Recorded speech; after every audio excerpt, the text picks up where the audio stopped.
When billionaire Vanessa Hale declared that all men were predictable, selfish creatures at Manhattan's most exclusive charity gala, she didn't expect anyone to challenge her, least of all the man pouring champagne beside her table.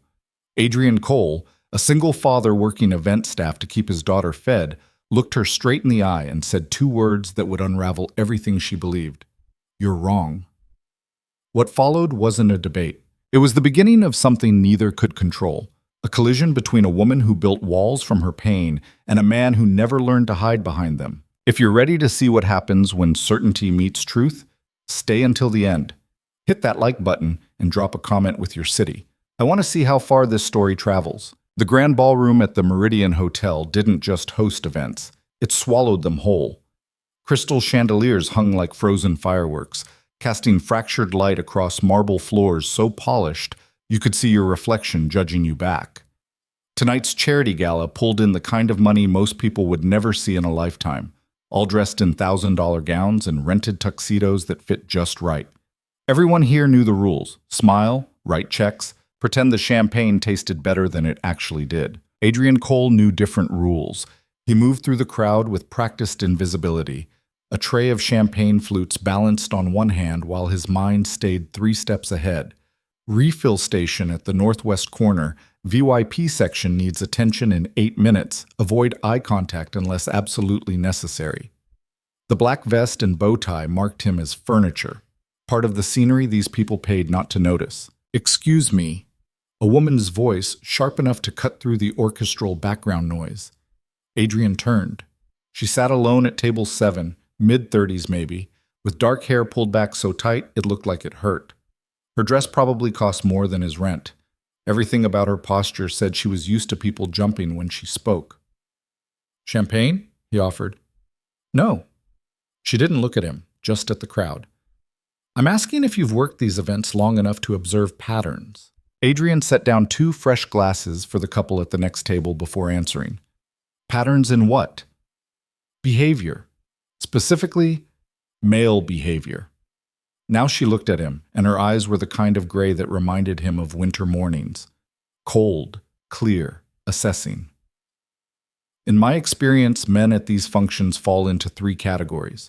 Those chasing money, those chasing power, or those chasing whatever woman looks most expensive. Would you agree?" He should have smiled, nodded, moved on. That's what the job required. "No," he said instead. Her eyebrow lifted a fraction of an inch. "No? I'd say that's incomplete." "Incomplete." She repeated the word like she was testing its weight. "You're suggesting my observation is flawed?" "I'm suggesting people are more complicated than 3 categories." Adrian shifted the tray to his other hand. Even at expensive parties, something flickered across her face. Surprise, maybe, or the beginning of irritation. "You're quite bold for someone serving drinks." "Not bold, just honest." "Honest." A brief, humorless smile. "That's refreshingly naive. Or maybe you've just been meeting the wrong men." The smile vanished. She studied him with the focus of someone used to reading quarterly reports and finding the buried problems. Adrian didn't look away. He'd learned a long time ago that looking away just made people think you had something to hide. "What's your name?" she asked. "Adrian Cole." "Vanessa Hale." She said it like he should recognize it. He didn't. "Tell me something, Adrian Cole. Do you always contradict wealthy women at charity galas? Or am I special?" "I don't contradict people. I just don't agree with things that aren't true." "And you've determined in our 30-second conversation that my assessment of male behavior isn't true?" "I've determined it's not complete. There's a difference." Vanessa leaned back in her chair, champagne glass forgotten. "Fascinating. So you believe men are fundamentally different from my assessment? That they're capable of what exactly? Selflessness? Genuine integrity?" "Some are." "Yeah. Based on what evidence?" Adrian glanced at his watch. 2 minutes before he needed to check the VIP section. "Based on the fact that broad generalizations about half the population are usually wrong. That's not evidence exactly. More like common sense." "Common sense." Vanessa's laugh was sharp, controlled. "Tell me, do you have a philosophy degree hidden under that vest? Or are you simply this contrarian by nature?" "Neither." I just try to see people as they are, not as categories. How wonderfully idealistic. Her tone could have frosted glass. And in your vast experience serving champagne, how many genuinely selfless men have you encountered? Adrian should have walked away. This woman clearly enjoyed verbal sparring the way some people enjoyed expensive wine, swirling it around, savoring the aftertaste of winning. But something in her certainty bothered him. Not because she was wrong, exactly, but because she believed it so completely. At least one, he said quietly. Really? And who might that be? My daughter's grandfather. Raised her mother alone after his wife died. Worked 2 jobs, never complained, never asked for credit. Died when Emma was 2. Adrian shifted his weight. Never met a more decent person. Vanessa's expression didn't change, but something in her eyes shifted. I'm sorry for your loss, though one anecdotal example hardly disproves a broader pattern. Doesn't disprove yours either, just suggests the pattern's more complicated. You're persistent, I'll give you that. She picked up her champagne, took a small sip. Tell me something else. This grandfather who raised your daughter's mother, did he have any choice in the matter, or was he simply making the best of circumstances? Does it matter? Of course it matters. Integrity under duress is different from integrity as a choice. Adrian felt the familiar tightness in his chest that came whenever someone tried to reduce complicated lives into simple equations. He could have left, could have centered her relatives, focused on himself. He chose to stay. That's the definition of choice, or the absence of viable alternatives disguised as nobility. You always this cynical? I'm not cynical. I'm realistic. Vanessa set down her glass with precise care. Cynicism implies bitterness. I'm simply acknowledging observable patterns based on extensive experience. With men in tuxedos at charity galas? Her smile returned, colder this time. Among others, a waiter passed with a tray of hors d'oeuvres, briefly breaking their line of sight. When Adrian looked back, Vanessa was watching him with the expression of someone solving a puzzle they hadn't expected to find interesting. You're different from the usual staff, she said. Most people in your position would have agreed with whatever I said, smiled, and moved on. Why didn't you? Because you asked a question. Seemed like you wanted an actual answer. I asked a rhetorical question designed to reinforce my point. Then maybe you should have made that clearer. Vanessa laughed, a real one this time, brief and startled. You're either very brave or very foolish, Adrian Cole. Probably a little of both. I don't believe in bravery. It's just fear with better marketing. She stood, smoothing her dress with one hand. But I do appreciate consistency. You've maintained your position without backtracking or trying to charm your way out of it. That's rare. Wasn't trying to charm anyone. Exactly. She picked up a small clutch from the table. Thank you for the debate. It was more stimulating than anything else this evening has offered. Adrian nodded. Enjoy the rest of your night. She started to walk away, then paused. Your daughter. Emma, you said? Yeah. How old? 5. And her mother? The question landed like a weight. Adrian kept his voice level.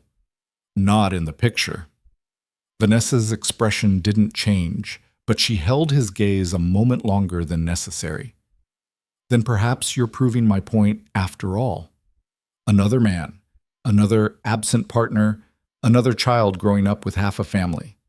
I'm not absent. No, but her mother is, which rather supports my thesis about reliable male behavior being the exception, not the rule. She turned fully toward him now. Tell me honestly, do you think her mother left because she wanted to, or because the man she was with gave her no reason to stay?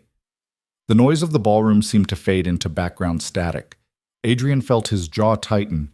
You don't know anything about my situation. You're right. I don't. Vanessa's voice softened fractionally. But I know patterns, and the pattern is almost always the same. Men present one version of themselves, noble, steadfast, honest, until circumstances demand actual sacrifice. Then the truth emerges. So forgive me if your single anecdotal grandfather doesn't overturn decades of consistent observation. Adrian counted to 3 before responding. Emma's mother left because she wanted a life I couldn't give her. Nothing I did or didn't do would have changed that. Some people leave. That's not about patterns. That's about individual choice. And you've made peace with that? I've made peace with raising my daughter the best way I know how. Everything else is noise. Vanessa studied him with something that might have been curiosity or might have been calculation. You're an interesting contradiction, Adrian Cole. Serving champagne at a gala you clearly don't belong at, defending the integrity of men while acknowledging your own life doesn't quite support the argument. I can't decide if you're optimistic or delusional. Maybe I'm just tired of people making assumptions based on categories instead of actually paying attention. Attention requires time. Categories are efficient. Efficiency isn't the same as accuracy. No, Vanessa agreed, but it's considerably more practical. A woman in a red dress approached, touching Vanessa's elbow. There you are. Marcus is looking for you. Something about the foundation vote? Vanessa nodded without breaking eye contact with Adrian. I'll be right there. The woman left. It seems I'm needed elsewhere, but this conversation isn't finished. Wasn't aware it was a conversation. Thought it was just you telling me I'm wrong. If I were simply telling you that you're wrong, I would have walked away 5 minutes ago. She pulled a business card from her clutch, set it on the table. Send me an email. I'd like to continue this discussion when we're not surrounded by people spending money to feel virtuous. Adrian looked at the card. Heavy stock, minimalist design. Vanessa Hale, CEO, Hale Industries. You want to keep arguing about whether men are terrible? I want to test whether your convictions hold up under scrutiny. Consider it an intellectual exercise. I work 2 jobs and raise a 5-year-old. Don't have a lot of time for intellectual exercises. Then make time. She picked up the card, pressed it into his hand. Unless you're afraid your arguments won't hold up without the champagne tray as a shield, Adrian pocketed the card without looking at it again. I'm not afraid of being wrong. Good. Because you are wrong. I simply need to prove it in a context where you can't retreat behind service industry politeness. Vanessa smiled, and it was sharp enough to draw blood. Send the email, Adrian Cole. Let's see how deep your convictions actually run. She walked away before he could respond, disappearing into the crowd of wealth and polished surfaces. Adrian stood there holding an empty tray, feeling like he'd just agreed to something without fully understanding the terms. Cole! His supervisor, Marcus, appeared at his elbow. VIP section needs rotating. Move. Adrian moved. The rest of the night blurred into routine. Trays, smiles, careful navigation through conversations he wasn't part of. But Vanessa's words stayed with him, sharp and persistent. You're wrong, said with the absolute certainty of someone who'd built an entire worldview on that foundation. He'd met people like that before. People who turned pain into certainty, who built walls so high they forgot what the world looked like without them. His ex, Lauren, had been like that toward the end, convinced that Adrian's lack of ambition meant lack of love, that his contentment with a simple life was actually a failure of imagination. Maybe Vanessa was right. Maybe he was naive, confusing individual decency with broader patterns. Maybe his grandfather had been the exception, and Adrian himself was just too close to his own situation to see the truth. Or maybe Vanessa Hale had been hurt badly enough that she'd stopped being able to see past her own defenses. By the time Adrian got home, it was past midnight. The apartment was small, 3rd floor of a building that had been under renovation for 3 years and would probably stay that way for 3 more. But it was clean, safe, and the rent was manageable if he didn't think too hard about the math.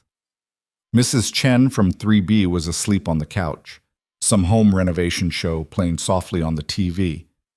Adrian touched her shoulder gently. I'm back. Sorry it ran late. She woke without startling, a skill she'd perfected after years of watching Emma.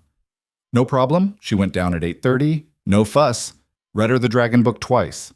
You're a saint. I'm a grandmother with too much free time. Mrs. Chen gathered her knitting bag.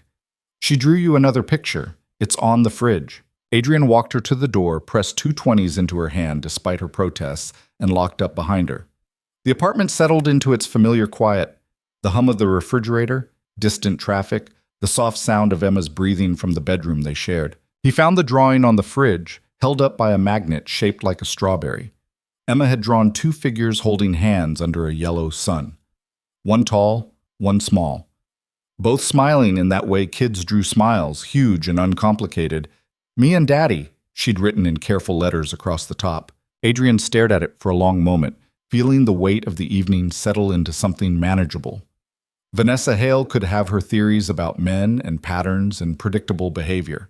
She could build entire philosophies on cynicism and call it realism.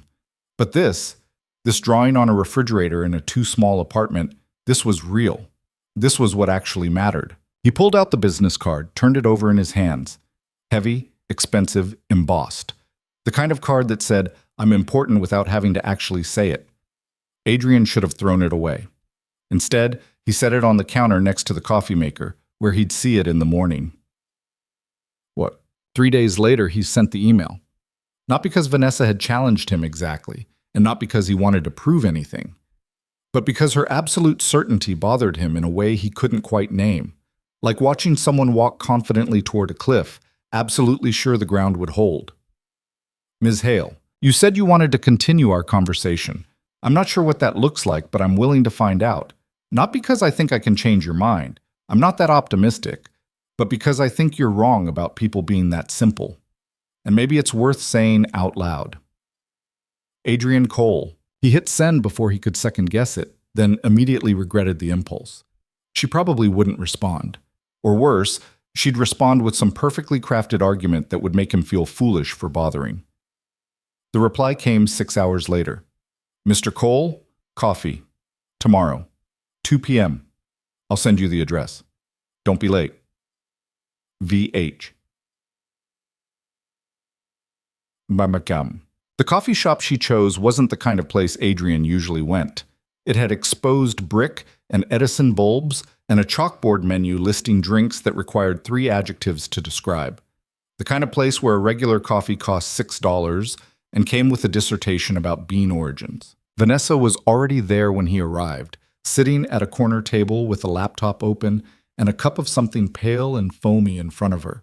She looked up as he approached, closed the laptop with a decisive click. You came. You told me not to be late. Adrian pulled out the chair across from her. Figured that meant you expected me to show. Expectation and certainty are different things. She gestured toward the counter. Order whatever you'd like. I'm buying. That's not necessary. Consider it compensation for your time. This is my intellectual curiosity, after all. Adrian ordered a regular coffee, black, no adjectives, and returned to the table. Vanessa was watching him with that same assessing look from the gala, like she was reading a balance sheet and finding interesting discrepancies. So, she said once he sat down, let's establish parameters. I'm not interested in abstract philosophy or feel-good platitudes about human nature. I want concrete examples, evidence, something more substantial than your grandfather's anecdotal nobility. Okay, what kind of evidence would convince you? That's the wrong question. I'm not here to be convinced. I'm here to test whether your optimism survives sustained examination. Adrian sipped his coffee. It was good, which annoyed him slightly. That sounds like you've already decided I'm wrong and just want to prove it. I've already decided. I've spent 30 years observing human behavior, particularly male behavior, in contexts ranging from boardrooms to courtrooms to bedrooms. The pattern is consistent. Men prioritize self-interest. They're capable of temporary sacrifice when it serves long-term gain, but genuine selflessness? She shook her head. That's mythology. And women are different? Women are socialized differently, taught from childhood that their value lies in caretaking and putting others first. Men are taught the opposite, that strength means independence, that vulnerability is weakness. Vanessa leaned forward slightly. I'm not saying women are inherently better. I'm saying the incentive structures are different, which produces different behavioral outcomes. So you don't think any man is capable of actual integrity? Of doing the right thing just because it's right? I think capability and consistency are different things. A man might act with integrity once, twice, even repeatedly, until the cost becomes too high. Then the mask drops. Her voice stayed level, almost academic. I've seen it happen too many times to believe otherwise. Adrian set down his cup. You're talking about someone specific. Vanessa's expression didn't change, but something shuddered behind her eyes. I'm talking about observable patterns across multiple contexts and relationships. That's not an answer. It's the only answer you're getting. She picked up her own cup, took a deliberate sip. Tell me about Emma's mother. You said she left because she wanted a life you couldn't give her. What does that mean? It means exactly what I said. Specifics, Adrian. I gave you the courtesy of explaining my position. Return the favor. He wanted to tell her it was none of her business, that some things weren't intellectual exercises to be dissected over expensive coffee. But there was something in the way she asked, not cruel exactly, but genuinely curious, like she was testing a hypothesis and needed accurate data. Lauren and I met in college, he said finally. Got pregnant senior year. Wasn't planned, but we figured we'd make it work. She had career ambitions, law school, corporate track, the whole thing. I had less specific plans. Thought I'd figure it out as I went. And she figured it out faster than I did. Realized that being a mother wasn't compatible with the life she wanted. That I wasn't compatible with the life she wanted. Adrian ran a hand through his hair. She left when Emma was 8 months old, signed away custody, walked away clean. Haven't heard from her since. Vanessa nodded slowly, like he'd confirmed something. So she made a choice based on self-interest, exactly the behavior I'm describing. She made a choice based on what she could live with. I don't think that's the same as self-interest. Of course it is. She chose her career over her child. That's the definition of self-interest. Or she chose honesty over pretending to be someone she wasn't. Adrian met her eyes. I'd rather Emma grow up knowing one parent who wants to be there than two parents where one is miserable and resentful. How wonderfully progressive of you. Vanessa's tone was dry. Most men would have fought for custody out of pride or to punish the woman for leaving. I'm not most men. No, she agreed. You're not, which is what makes you interesting. They sat in silence for a moment. Around them, the coffee shop hummed with the usual sounds. Espresso machines hissing, low conversations, someone typing aggressively on a laptop. What happened to you? Adrian asked quietly. Vanessa looked up sharply. Excuse me?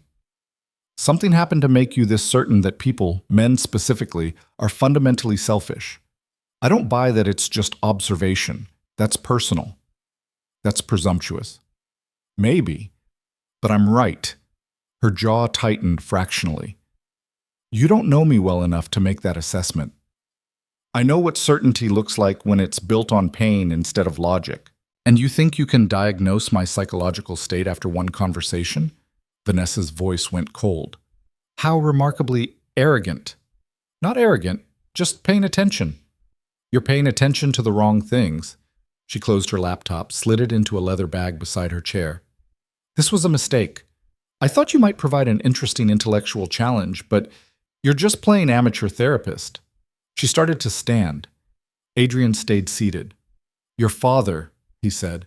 Vanessa froze, half standing. Or someone like him, Adrian continued. Someone who taught you that men are predictable because he was predictable. And when you tried to find different, you found the same pattern dressed up in different clothes, so you stopped looking.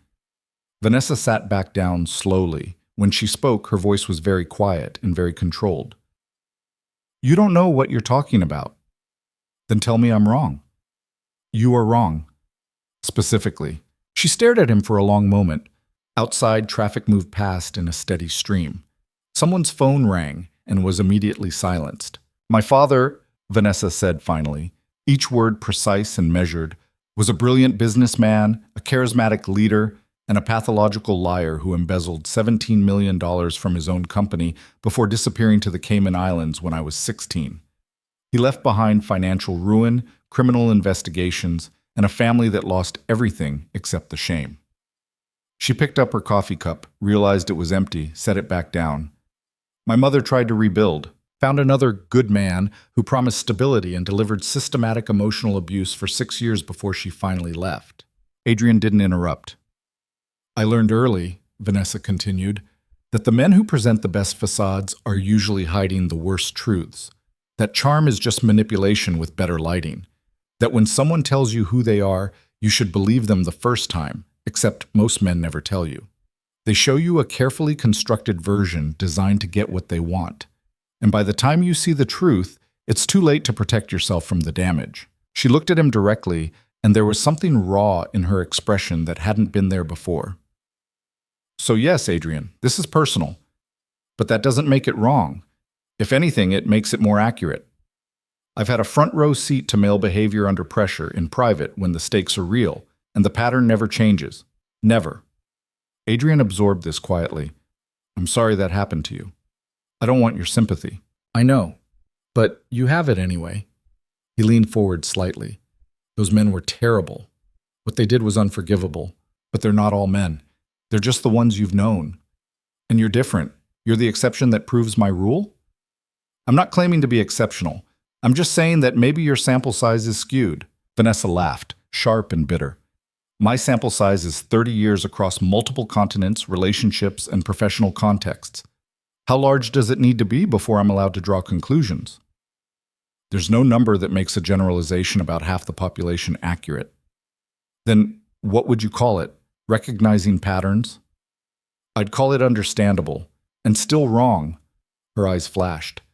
You're infuriating. You're not the first person to tell me that. I'm starting to understand why Emma's mother left. The words landed like a slap.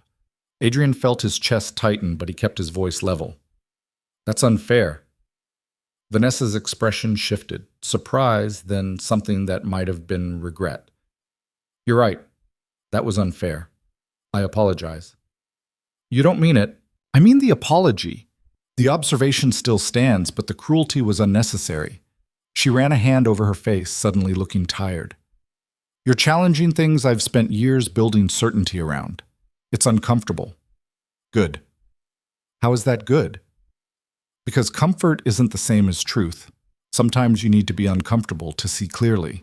Vanessa stared at him, and for the first time since they'd met, she looked uncertain. Not defeated exactly, but like the foundation she'd built her worldview on had developed a crack she couldn't ignore. I don't like you, she said finally. Yeah, I picked up on that. But I can't stop thinking about what you said at the gala, about people being more complicated than categories. She picked up her empty cup, turned it slowly in her hands. It bothers me that I can't immediately dismiss you as naive or stupid. You're neither of those things, which means I actually have to consider the possibility that you might have a point. That must be terrifying for you. It is, actually. She set the cup down. My certainty is the only thing that's kept me safe. If I start doubting it, what do I have left? Maybe the chance to see things as they actually are instead of through the filter of past pain. Or maybe I open myself up to being hurt again by believing people are better than they've proven themselves to be. That's a risk, Adrian admitted, but so is staying locked in a worldview that doesn't match reality. Vanessa stood, shouldering her bag. This conversation isn't over. Didn't think it was. Same time next week? Adrian hesitated. He should say no, should recognize that Vanessa Hale was exactly the kind of complication his life didn't need. But something in her uncertainty made him pause. The sense that under all that armor was someone who wanted to be wrong but didn't know how. Same time next week, he agreed. Vanessa nodded once, then walked toward the door. Halfway there, she turned back. Adrian? Yeah? Thank you for not letting me walk away when I tried. Didn't think you actually wanted to. A brief, complicated smile. I didn't. Then she was gone, leaving Adrian alone with an empty coffee cup and the distinct feeling that he'd just agreed to something much bigger than weekly coffee. When he got home that evening, Emma was at the kitchen table with crayons spread everywhere, drawing what appeared to be a dragon fighting a princess. How was your day? She asked, without looking up, in that solemn way 5-year-olds had of sounding 40. Interesting, Adrian said, kissing the top of her head. Talk to someone who thinks people are simpler than they are. That's silly. People are complicated. Yeah, they are. Emma held up her drawing. The princess wins because she's smarter than the dragon. Good for her. But she doesn't kill the dragon. She makes friends with it instead. Adrian looked at the drawing, princess and dragon side by side, both smiling. Why's that? Because being smart means knowing when to fight and when to make friends. Emma added another crayon flame to the dragon's mouth. Miss Chen told me that. She's very wise. She is. Daddy? Yeah, sweetheart? The lady you talked to today, is she nice? Adrian paused, caught off guard. How do you know I talked to a lady? You smell like fancy coffee and you look like you're thinking hard. That means a grown-up conversation. Emma selected a purple crayon with great care. So is she nice? I'm not sure yet, maybe. Maybe she's like the dragon. Seems scary, but could be friends if you're smart about it. Adrian smiled despite himself. When did you get so wise? I'm 5. I know lots of things. Clearly. He sat down beside her, helping organize the crayons while she worked. Outside, the city hummed along, traffic and sirens and life continuing at its usual pace. Inside, everything felt balanced on some invisible edge, waiting to see which way it would fall. Vanessa Hale thought she had people figured out. Thought certainty was the same as truth. Adrian didn't know if he could prove her wrong, didn't even know if he should try. But Emma was right about one thing. Sometimes being smart meant knowing when to make friends with the dragon instead of walking away. Even if you weren't entirely sure which one of you was the dragon. The next week came faster than Adrian expected. Between double shifts at the hotel and Emma's sudden conviction that she needed to learn every dinosaur name in alphabetical order, time moved the way it always did, in fragments and rushes, never quite enough to get everything done. He almost canceled twice. The first time was Wednesday, when Emma came home from kindergarten with a note about an upcoming field trip that cost $40 per student. Adrian looked at his bank account, did the math, and realized coffee with Vanessa Hale was a luxury he couldn't really justify. But then he remembered the look on her face when she'd said, "My certainty is the only thing that's kept me safe," and something in that admission felt too important to walk away from. The second time was Friday morning, when his car made a grinding noise that suggested expensive problems in the near future. He sat in the parking lot of Emma's school, forehead against the steering wheel, calculating repair costs against grocery money. Mrs. Chen knocked on his window. "You look like a man having a crisis," she said when he rolled it down. "Just regular life stuff. Nothing dramatic. The dramatic stuff is easier. It's the regular life stuff that wears you down." She leaned against the car door. "What's wrong?" Adrian told her about the car, the field trip money, the general sensation of being one unexpected expense away from disaster. He didn't mention Vanessa. Wasn't sure how to explain that situation in a way that made sense. "You need to borrow money?" Mrs. Chen asked. "No, I'll figure it out." "That's what you always say." "Because I always do." She studied him with the expression of someone who'd raised 4 kids and knew when to push and when to let things go. "You're meeting someone today, that lady who smells like expensive coffee." Adrian looked up sharply. "How do you eat?" "Emma talks. A lot. Says you've been thinking hard about dragons and princesses and being smart about making friends." Mrs. Chen smiled. "She's a very perceptive child. She's 5. 5-year-olds see things adults work very hard to hide." She patted his shoulder. "Go to your meeting. I'll pick up Emma after school. We'll make dumplings." "You don't have to." "I know I don't have to. I want to. There's a difference." She started walking toward her own car, then turned back. "And Adrian? Sometimes the smart thing is letting people in, even when it's complicated, even when you're not sure why." She drove off before he could respond, leaving Adrian alone with a grinding transmission and the uncomfortable feeling that a 5-year-old and a 70-year-old woman understood his life better than he did. Vanessa was 15 minutes late. Adrian sat at the same corner table, watching the door and trying not to feel like he'd been stood up. The rational part of his brain said she was busy, that billionaire CEOs didn't structure their lives around weekly coffee with event staff. The less rational part wondered if she'd reconsidered the whole thing and decided he wasn't worth the intellectual energy. Then she walked in, and he could tell immediately something was wrong. Her suit was perfect. Her posture was perfect. But there was tension in her shoulders that hadn't been there before. She walked to the table without stopping at the counter, sat down without preamble. "I have 17 minutes, she said. "Board meeting ran long, and I have a call with Tokyo at 3. "We can reschedule." "No, I said I'd be here, so I'm here." She pulled out her phone, set it face down on the table like she was actively preventing herself from checking it. "You were going to tell me why I'm wrong about people."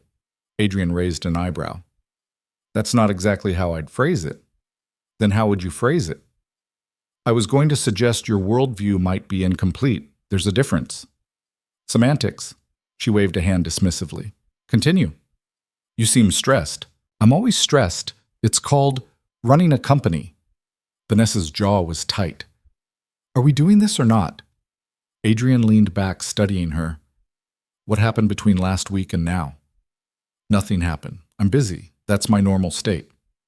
Right. And I'm sure the fact that you're sitting here without coffee, 14 minutes into your 17-minute window, has nothing to do with something specific going wrong. Vanessa's eyes flashed. I didn't come here for therapy. Then why did you come here? The question landed heavier than he'd intended. Vanessa opened her mouth, closed it, looked away. Outside, someone was arguing with a parking meter. A dog barked. Normal city sounds that felt very far away from whatever was happening at this table. I don't know, she said finally, which is unusual for me. I always know why I'm doing things. Maybe that's the problem. Meaning maybe you're so used to having reasons and strategies and 5-year plans that you don't recognize when you're doing something just because it feels right. Vanessa laughed, short and humorless. Nothing about this feels right. You're a complication I don't need, arguing for a worldview that undermines everything I've built my life around. This is the opposite of right. And yet you're here. And yet I'm here. She finally looked at him directly. My CFO resigned this morning. Gave 2 weeks' notice via email at 6 a.m., right before a critical investor meeting. Very professional, very clean, very much leaving me in an impossible position. I'm sorry. Don't be. He got a better offer from a competitor, 20% salary increase, better title, stock options. It's exactly what I would have done in his position. Vanessa's voice was flat. It's rational, strategic, completely understandable. And it perfectly illustrates my point about self-interest being the only reliable motivator. Adrian waited, sensing there was more. His letter said he appreciated the opportunities I'd given him, that it was purely a business decision, nothing personal. She picked up her phone, put it back down without looking at it. We worked together for 8 years. I promoted him twice, advocated for him when the board had doubts, restructured his department based on his recommendations. And the moment he got a better offer, all of that became irrelevant. Because that's what people do. They optimize for themselves. Did you expect him to turn down a better opportunity out of loyalty? No, I expected exactly what happened, which is why I'm right and you're wrong. Or, Adrian said carefully, he made a choice based on what was best for his career, which isn't the same as betrayal. I didn't say it was betrayal, I said it was self-interest, which is my entire point. Your entire point is that men are predictably selfish. Him taking a better job doesn't prove that. It proves people make decisions based on their circumstances. Vanessa leaned forward, and there was something fierce in her expression. You're doing it again, taking clear evidence of my thesis and reframing it as something else. Why? Because I think you're confusing normal human behavior with moral failure. They're not mutually exclusive. They're not the same thing either. A barista called out someone's order, something complicated with oat milk and vanilla. Vanessa closed her eyes briefly, and when she opened them, she looked exhausted. I have 9 minutes left, she said, and I came here because last week you said something that I haven't been able to stop thinking about. That maybe my sample size is skewed, that maybe I'm seeing patterns that confirm what I already believe instead of what's actually true. I remember. I've been testing that theory. Watching people at work, in meetings, during negotiations, trying to see if I'm filtering everything through past experience or if the pattern really is that consistent. She met his eyes. And the pattern holds, every single time. People act in their own interest. They might dress it up in other language. Duty, loyalty, affection. But when you strip away the rhetoric, it's always the same equation. What benefits me most? And you never act in your own interest? Of course I do. But I don't pretend otherwise. I don't claim to be noble or selfless.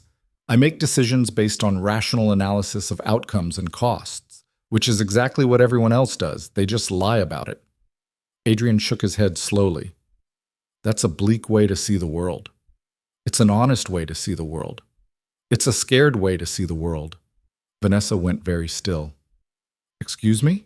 You're scared, Adrian said quietly. Scared that if you believe people are capable of genuine care, you'll get hurt again. So you've built this whole philosophy that says caring is just self-interest in disguise, which means you can't be disappointed when people prioritize themselves, because that's what you expected all along. That's not fear, that's pattern recognition. It's both. Her phone buzzed. She glanced at it, silenced it, looked back at Adrian with something that might have been anger or might have been something more complicated. You don't know me well enough to make those assessments. You keep saying that, but you also keep coming back, which suggests maybe I'm seeing something you don't want to admit is there. Or maybe I'm trying to understand why someone who seems reasonably intelligent continues to maintain such a fundamentally naive worldview despite all evidence to the contrary. Define naive. Believing people are better than they demonstrably are. I don't believe people are better than they are. I believe they're more complicated than you're willing to acknowledge. Adrian leaned forward. Your CFO didn't leave because men are selfish. He left because he got a better opportunity. Those are different things. The outcome is the same. The outcome is he's changing jobs. The interpretation is yours. Vanessa stood abruptly, gathering her bag. I have to go. Running away? I have a conference call in 4 minutes. That's called having responsibilities, not running away. Right. And the fact that you're leaving the second the conversation gets uncomfortable is just coincidence. She stopped, hand on her bag, and looked at him with an expression he couldn't quite read. Frustration, definitely, but also something that looked almost like respect. You're either very brave or very stupid, Adrian Cole. I haven't decided which. Probably both. You mentioned that before. Yes, well, the assessment stands. She started toward the door, then paused. Same time next week? You sure you want to keep doing this? I'm not sure of anything anymore, which is deeply unsettling. A brief, complicated smile. But yes, same time next week. Unless you'd prefer to quit while you're behind. I'm not behind. You're absolutely behind. You just don't realize it yet. She left before he could respond. Adrian sat there for a moment, watching her disappear into the midday crowd, wondering if Mrs. Chen was right about letting people in even when it was complicated, especially when it was complicated. The pattern continued for 3 more weeks. Same coffee shop, same corner table, same dance of Vanessa presenting evidence of human selfishness and Adrian pushing back against her conclusions. Sometimes she was late. Sometimes he was. But they both kept showing up, like they were working on a project neither of them fully understood. Week 3, she told him about a business partner who'd stolen proprietary technology and sold it to a competitor. Worked together for 12 years, Vanessa said, stirring her coffee with unnecessary force. Built the division from nothing. I trusted him completely. And the moment he saw an opportunity to profit at my expense, he took it without hesitation. Did you confront him? Through lawyers. He settled out of court, paid a fine that was meaningless to him, and walked away clean. She set down the spoon. Another data point confirming that trust is just naivety with better marketing. Or confirming that some people are terrible and others aren't, Adrian countered. One bad partner doesn't mean all partnerships are doomed. No, but one bad partner, plus a dishonest father, plus an abusive stepfather, plus a CFO who jumps ship, plus dozens of other experiences suggesting the same pattern starts to add up to something more than coincidence. Adrian couldn't argue with that. The weight of accumulated disappointment was hard to dismiss as just bad luck. Week 4, he told her about Marcus, his supervisor at the hotel. Found out I was working 2 jobs to make rent, and instead of reporting me for moonlighting, which would have been within his rights, he adjusted my schedule to make it easier. Didn't ask for anything in return. Didn't make a big deal about it. Just quietly fixed the problem. Vanessa considered this. He benefits from keeping a reliable employee. Maybe. Or maybe he was just being decent. Decency that happens to align with self-interest isn't really decency. It's convenient kindness. Does the motivation matter if the result is the same? Of course it matters. If Marcus would have made a different choice when it didn't benefit him, then his kindness is just strategic resource management. Adrian shook his head. You're doing it again. Finding ways to dismiss evidence that doesn't fit your theory. I'm being realistic about human nature. You're being pessimistic and calling it realistic. Week 5, Vanessa brought printed research papers. Studies on altruism, she said, sliding them across the table. Turns out even supposedly selfless behavior activates reward centers in the brain. People help others because it makes them feel good, which means it's still fundamentally self-interested, just with extra steps. Adrian flipped through the papers without really reading them. So if helping people makes you feel good, that negates the help? It reframes it. The motivation isn't care for the other person. It's pursuit of personal satisfaction. Can it be both? Not in any meaningful way. Why not? Vanessa paused, clearly not used to having her logic questioned this directly. Because if the primary motivation is personal satisfaction, then the other person's well-being is secondary, which means it's not really altruism. But they're still being helped. The outcome is the same whether the motivation is pure altruism or feels good altruism. The outcome is the same, but the moral weight is different, is it? If Emma falls and someone helps her up, does it matter whether they did it because helping children is inherently right or because helping children makes them feel like a good person? She still helped either way. Vanessa opened her mouth, closed it, frowned at her coffee. You're conflating practical outcomes with ethical frameworks. I'm suggesting ethical frameworks matter less than practical outcomes. That's a very utilitarian position. Is that bad? It's reductive. Adrian smiled.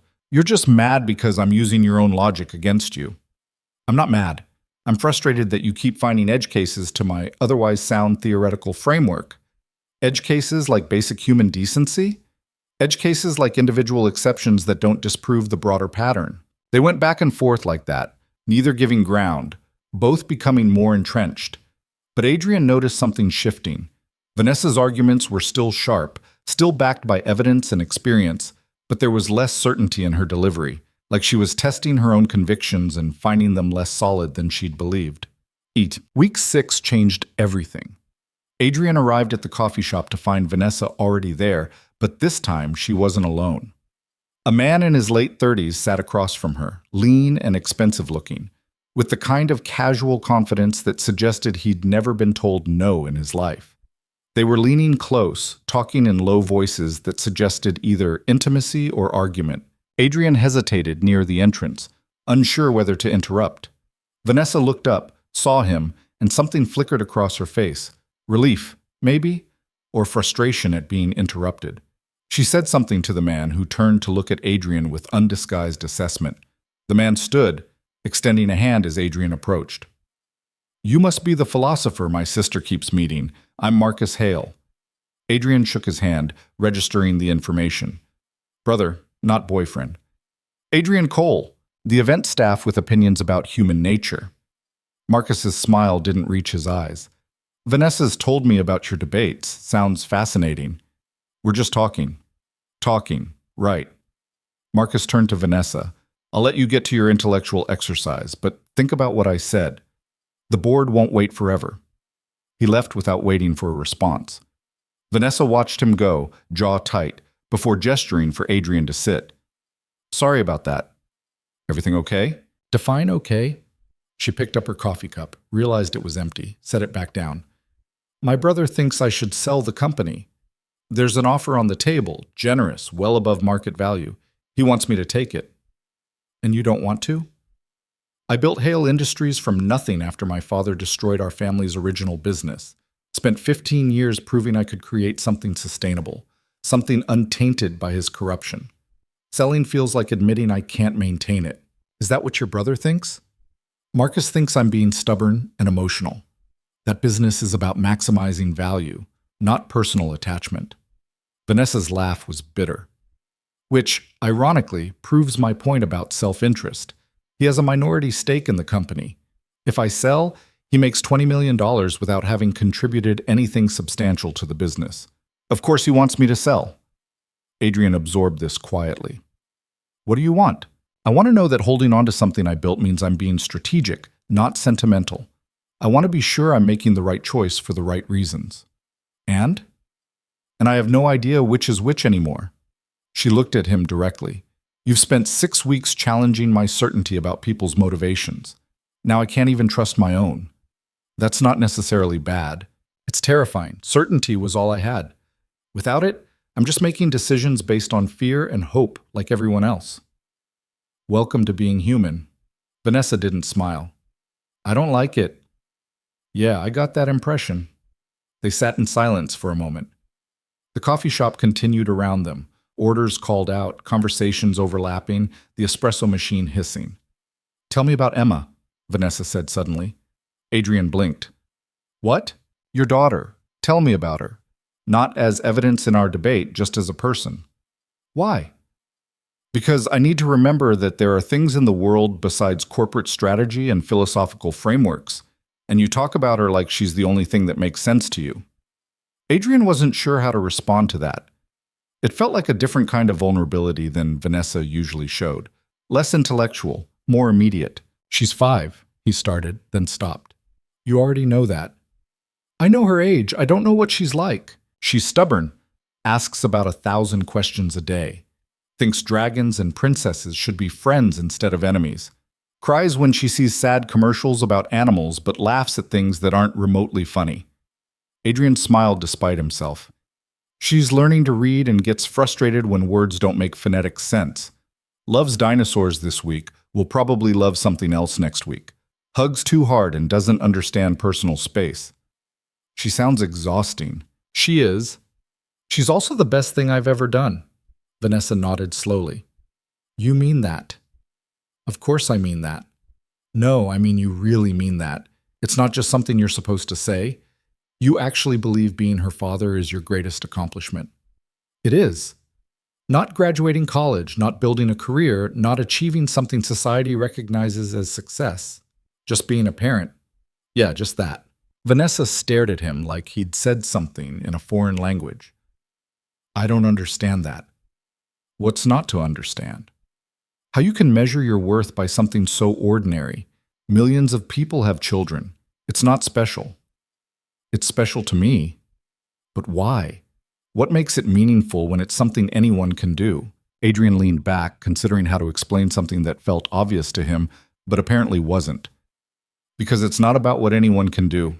It's about what I chose to do when I could have walked away. Lauren left because being a mother didn't fit the life she wanted. I stayed because being a father fit the life I wanted more than anything else." "That's just comparing yourself to someone who made a worse choice." "No. It's recognizing that I get to be part of Emma's life, and that's not ordinary. That's a privilege." Vanessa absorbed this, looking troubled. "You really believe that? Why do you keep saying it like it's surprising?"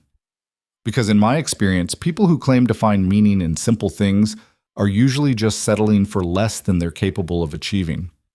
Or maybe they figured out what actually matters." "How very zen of you." Adrian laughed. "I'm not zen. I'm just clear about priorities." "Meaning?"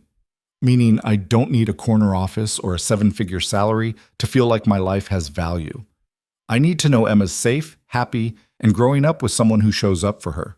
Everything else is secondary." Vanessa went quiet, staring at her empty coffee cup like it held answers. When she finally spoke, her voice was softer than he'd heard before. "My father used to say family was everything. Use those exact words, actually. Family is everything, Vanessa. Never forget that." She looked up. "Then he stole millions from his business partners, many of whom were family friends, and disappeared without a backward glance. So forgive me if I'm skeptical of people who claim personal relationships matter more than tangible achievements. Your father was a liar. That doesn't mean everyone who values family is lying." "Doesn't it? He seemed sincere, right up until he wasn't." "Did he, though? Or were there signs you missed because you wanted to believe him?" Vanessa's expression hardened. "I was 16. I believed him because he was my father, and I didn't have a choice." "You're not 16 anymore." "No. I'm 30, and I've spent 14 years learning not to make the same mistake twice." "By assuming everyone's lying?" "By assuming everyone's motivation is ultimately self-interested and planning accordingly." Adrian shook his head. "That's not protection, that's prison." "At least it's a prison where I control the locks." "Do you, though? Because from where I'm sitting, it looks like your past controls you pretty completely." Vanessa stood abruptly. "I need to go. We still have 20 minutes. I've changed my mind. This was a mistake." She started to leave. Adrian stood too, catching her arm gently. "Wait. Let go." "I will, in a second." He waited until she looked at him. "I'm sorry, that was harsh. It was accurate, which is why I need to leave. Or you could stay and we could talk about it." "There's nothing to talk about. You've made your position clear. I'm damaged and defensive and building walls instead of facing reality. Very insightful. Congratulations." "That's not what I meant." "Then what did you mean?" Adrian hesitated, choosing words carefully. "I meant that you've been hurt badly enough that you've stopped distinguishing between protection and isolation. And I think part of you knows that, which is why you keep coming back here even though these conversations make you uncomfortable. Vanessa pulled her arm free, but she didn't leave. You think very highly of your own insight. I think you wouldn't waste 6 weeks arguing with me if you didn't want someone to challenge what you've convinced yourself is true. Maybe I just enjoy proving I'm right. Maybe, but you haven't proven it yet. I've given you dozens of examples. You've given me examples of people behaving badly. That's not the same as proving all people behave badly all the time. I never said all people all the time. I said the pattern is reliable enough to plan around. And I'm saying planning for the worst case all the time means you miss the actual case most of the time. Vanessa sat back down slowly. You're exhausting. You've mentioned that too. Because it keeps being true. She rubbed her temples. Why are we doing this? You tell me. You're the one who keeps showing up. I don't know. That's the problem. She looked at him directly, and there was something raw in her expression. I came here the first time to prove you wrong, to demonstrate that your optimism was just inexperience dressed up as philosophy. But every week you find some angle I haven't considered, some exception I can't quite dismiss. And it's making me question things I've been certain about for years. Is that bad? It's destabilizing. I don't like being uncertain. Join the club. None of us do. But you seem comfortable with it. Adrian laughed. I'm absolutely not comfortable with it. I just don't have the luxury of certainty. Every day is me figuring out how to make rent, keep Emma safe, and not screw up too badly as a parent. Uncertainty is just the baseline. That sounds horrible. It is sometimes, but it's also real, which beats false certainty. Vanessa stared at him for a long moment. How old are you? 32. Why? Because you sound about 60 when you talk like that. Single parenthood ages you fast. A small, unexpected smile. Apparently. They sat in silence, and for the first time it didn't feel combative. Just two people existing in the same space, trying to figure out what the hell they were doing. My board wants an answer by Friday, Vanessa said eventually. About the sale. What are you going to tell them? I have no idea. 6 months ago, I would have had a decision matrix, risk analysis, projected outcomes, clear metrics for success. Now, I keep thinking about what you said, about people being more complicated than categories, and I wonder if companies are too. I don't know anything about running companies. No, but you know about building something and not wanting to let it go even when letting go might be easier. She met his eyes. Don't you? Adrian thought about Emma, about all the times people had suggested it would be easier to share custody, to let Lauren's parents take over, to admit he couldn't do it alone. Yeah, I know about that. So what did you do? I held on, because easy and right aren't always the same thing. Vanessa nodded slowly. That's what I thought you'd say. Does it help? I'm not sure yet. Ask me Friday. She stood again, this time gathering her things with purpose. Same time next week? If you want. I do. Which is irrational and probably counterproductive. A brief smile. But apparently I'm comfortable with uncertainty now. I wouldn't go that far. No, but I'm learning. She hesitated at the edge of the table. Thank you, Adrian. For what? For not letting me off easy. For pushing back even when it's uncomfortable. For being consistently honest even when dishonesty would be simpler. That's just basic decency. Exactly. She held his gaze. Which is more rare than you seem to think. Then she was gone, leaving Adrian alone with 2 empty coffee cups and the growing certainty that whatever they were building here was bigger than either of them had planned for. Outside, the city continued at its usual pace.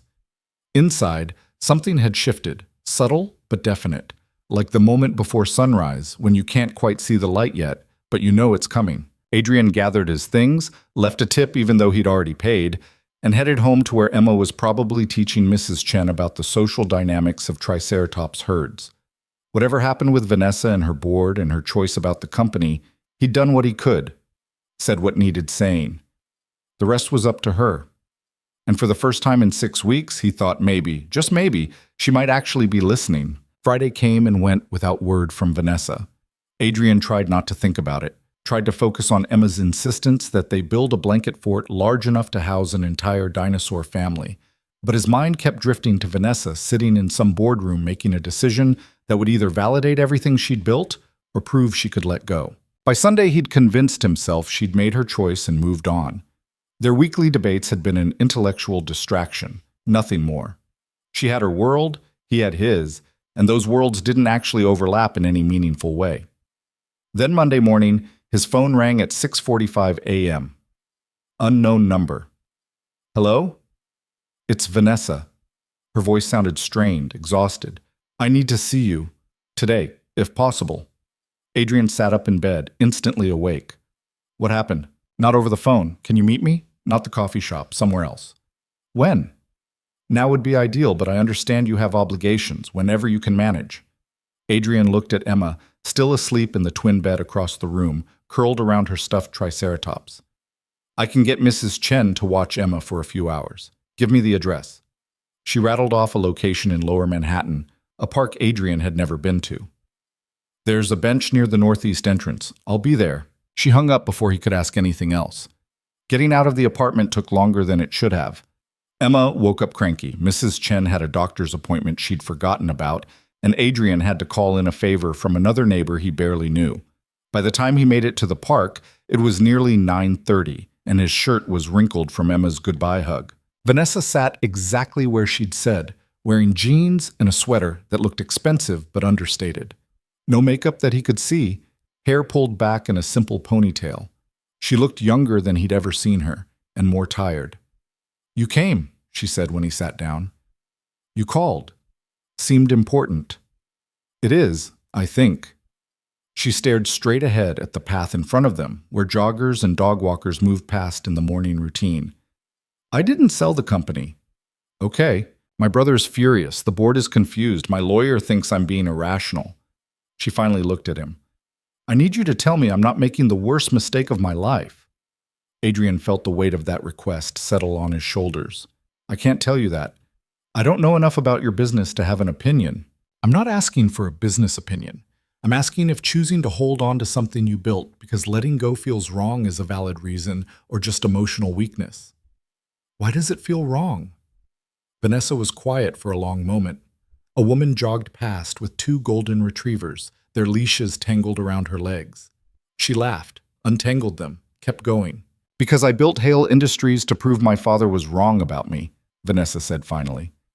When everything collapsed after he left, people said I was too young, too damaged, too much like him to be trusted with anything important. So I built something clean, something legitimate, something that proved I wasn't my father's daughter in any way that mattered. She turned to face Adrian, and selling it feels like admitting they were right all along, that I can't sustain something good without eventually destroying it. That's not what selling means, isn't it? Taking the money and walking away? That's exactly what my father did. Your father stole money and fled criminal charges. You'd be accepting a legitimate offer for a company you built. Those aren't even remotely the same thing. The outcome is the same. The company changes hands, and I'm left with nothing but money. Adrian shook his head. The outcome isn't the same at all. Your father left destruction. You'd be leaving a successful business that someone else wants badly enough to pay well above market value. That's not failure. That's the opposite. Then why does it feel like failure? Because you're measuring the wrong thing. You think holding on to the company proves you're not your father, but you already proved that by building something legitimate in the first place. Selling or not selling doesn't change what you've accomplished. Vanessa's jaw tightened. You make it sound simple. It's not simple, but it's true. She stood abruptly, pacing a few steps away before turning back. Do you know what my father told me the night before he disappeared? I was 16, couldn't sleep, found him in his office at 3 a.m. He was packing files into a briefcase, and I asked what he was doing. He said, "Insurance, sweetheart. Always have an exit strategy." I thought he meant business insurance, contingency planning. I didn't realize he meant running away. Adrian waited, sensing there was more. He saw me watching and smiled, asked if I wanted to know the secret to success. I said yes because I was 16 and stupid, and I thought my father was the smartest person alive. Her voice cracked slightly. He said, know when to walk away. People who stay too long always lose everything, but people who leave at the right moment get to keep what matters. And you think selling the company means following his advice? I think I can't tell the difference between his voice and mine anymore. When I look at that offer, I hear him saying, "This is the right moment. Take the money and walk away clean." And I don't know if that's wisdom or cowardice. Adrian stood, closing the distance between them. "Did your father build something legitimate and successful before he left?" "No, he was running a pyramid scheme that was about to collapse." "And are you running a pyramid scheme?" "Of course not." "Then you're already different from him. Staying or leaving doesn't change that." Vanessa looked at him with something that might have been desperation. "I turned down $20 million based on a feeling that I couldn't explain to my own board. My brother called me a self-sabotaging idealist. My lawyer asked if I needed a psychiatric evaluation. And the only person I wanted to talk to about it was a man I've known for 6 weeks who pours champagne at charity galas and thinks people are fundamentally decent despite all evidence to the contrary." "I don't think people are fundamentally decent. I think they're complicated." "Same thing." "Not even close." Adrian reached out, almost touched her arm, then thought better of it. "You're here because you need someone to tell you it's okay to make a choice based on something other than pure strategy. That listening to your gut doesn't make you weak or irrational." "Does it? I don't know. But I know that every major decision I've made that actually mattered was based on gut feeling, not logic, and I don't regret any of them." "Even staying with Emma when her mother left?" "Especially that." Vanessa sat back down on the bench, suddenly deflated. "I'm terrified I made the wrong choice, that 6 months from now the company will be struggling and I'll realize I should have taken the offer, that my brother was right and I let pride override common sense." "That's possible." She looked up sharply. "You're supposed to tell me it'll be fine." "I don't know if it'll be fine, but I know you made the choice you needed to make. And if it doesn't work out, you'll figure out what comes next. That's all any of us can do." "That's a terrible pep talk." "I'm not good at pep talks. I'm good at honesty." A small, exhausted smile. "I've noticed." They sat in silence for a while. The park filled up gradually with the usual mix of people escaping their apartments, young mothers with strollers, elderly men with newspapers, teenagers skipping school, normal life continuing around them while Vanessa's world shifted on its axis. "There's something else," Vanessa said eventually. "Something I haven't told you." "Okay." The offer wasn't just generous. It was from a company my father used to work with, before everything collapsed. They're the ones who lost the most money when he disappeared. She twisted her hands together. They said buying Hale Industries would be closing the circle, bringing the family legacy back where it belongs. "And you think they want revenge?" "I think they want to erase what I built and replace it with their version of what the Hale name should represent, which would effectively undo everything I've worked for." Adrian absorbed this. "Did you tell your brother that?" "He thinks I'm being paranoid, that business is business and I'm projecting family trauma onto a straightforward transaction." "Is he right?" "I don't know. That's the problem. I can't tell what's real concern and what's just my inability to trust anyone's motivations." She looked at him directly. "Including yours." "What do you mean?" "I mean, you've spent 6 weeks challenging everything I believe, pushing me to see people differently, being consistently kind and patient and honest. And part of me wonders what you want from me. Because in my experience, nobody does that without an agenda." The accusation stung more than Adrian expected. "You think I'm running some kind of con?" "I think I don't understand why you're here. Why you keep showing up to argue with a woman who's openly hostile to your worldview. Why you're sitting in a park at 9:30 on a Monday morning when you should be working, listening to me have a breakdown about a business decision you have no stake in. Maybe I'm just a decent person who wants to help." "See, that's exactly what I mean. Nobody's just decent without reason. There's always something underneath." Adrian felt his patience finally crack. "You want to know why I'm here? Fine. I'm here because watching you build walls around yourself and call it protection pisses me off. Because you're smart and capable and successful. And instead of enjoying any of that, you're trapped in a prison built out of your father's mistakes. Because I keep thinking if someone had pushed back against my ex-wife's certainty that I wasn't good enough, maybe she would have stayed long enough to realize she was wrong." Vanessa stared at him. "You think I'm like your ex-wife?" "I think you're both so convinced you know how people work that you've stopped actually seeing them, and it's going to cost you everything that matters if you don't figure out how to stop." "That's harsh." "It's true. You don't know me well enough. Stop saying that. Adrian stood, frustrated beyond measure. I know you well enough to see that you're sabotaging yourself. That you turned down a buyout not because it was the wrong business decision, but because accepting it felt too much like something your father would do. That you're so scared of repeating his mistakes that you can't see the difference between walking away from a scam and walking away from success. I'm not scared. You're terrified. And you called me at 6:45 in the morning because you needed someone to tell you it's okay to be scared and still make choices anyway. Vanessa's composure finally cracked. I don't know how to do that. I don't know how to make decisions without certainty. Without knowing all the variables and controlling all the outcomes. That's how I've survived. That's how I built something my father couldn't destroy. And now you're asking me to let go of the only thing that's kept me safe. I'm asking you to recognize the difference between safety and isolation. They're the same thing. They're absolutely not the same thing. A jogger passed too close, making them both step aside. When she was gone, Vanessa wrapped her arms around herself like she was cold despite the moderate temperature. What if you're wrong? She asked quietly. What if I let my guard down and people really are as selfish as I think they are? What if trusting your optimistic worldview gets me hurt again? Then you deal with it, like you've dealt with everything else. I barely dealt with it the first time. My father's betrayal nearly destroyed me. My stepfather's abuse nearly broke me. I survived by building walls high enough that nobody could reach me.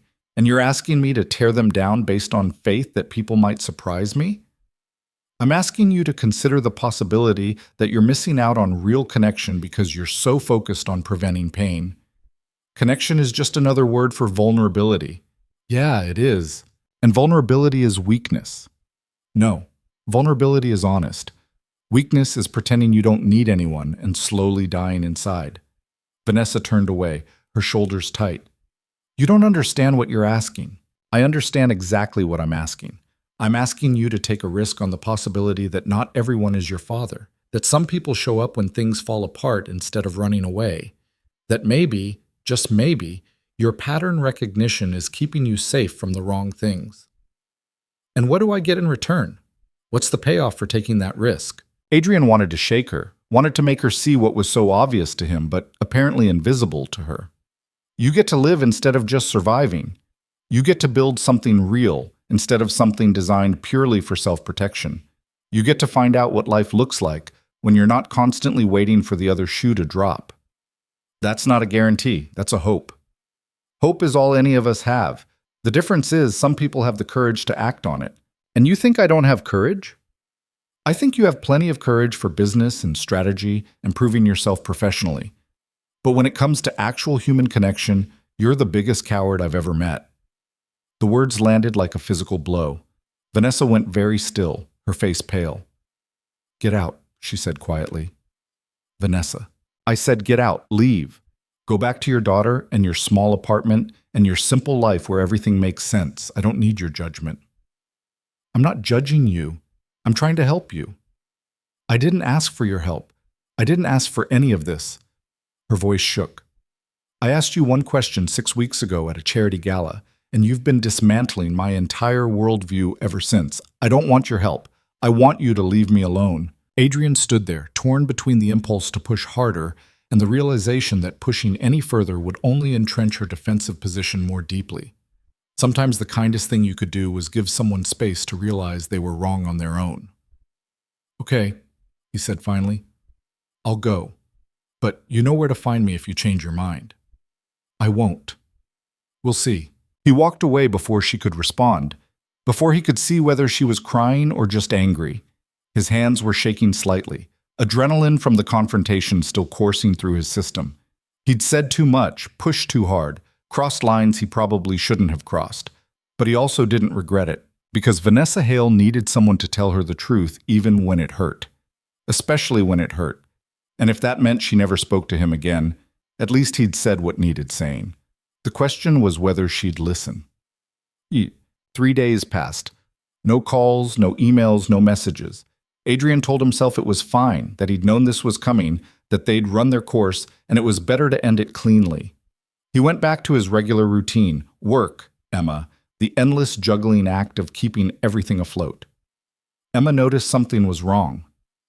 "You're sad," she announced on Wednesday evening, watching him make dinner with less attention than usual. "I'm not sad, just thinking." "About the dragon lady?" Adrian nearly dropped the spatula. "What?" "The one who's scared to be friends. Mrs. Chen told me about her." Emma climbed onto a kitchen chair, swinging her legs.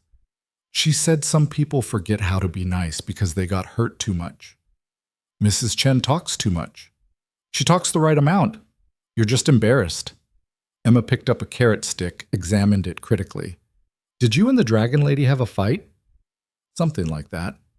"Are you going to make up?" "I don't know, sweetheart. Sometimes people fight and don't make up." "That's dumb. Fighting is how you figure out what matters." Emma said this with the absolute confidence of someone who'd learned this wisdom from Saturday morning cartoons and believed it completely.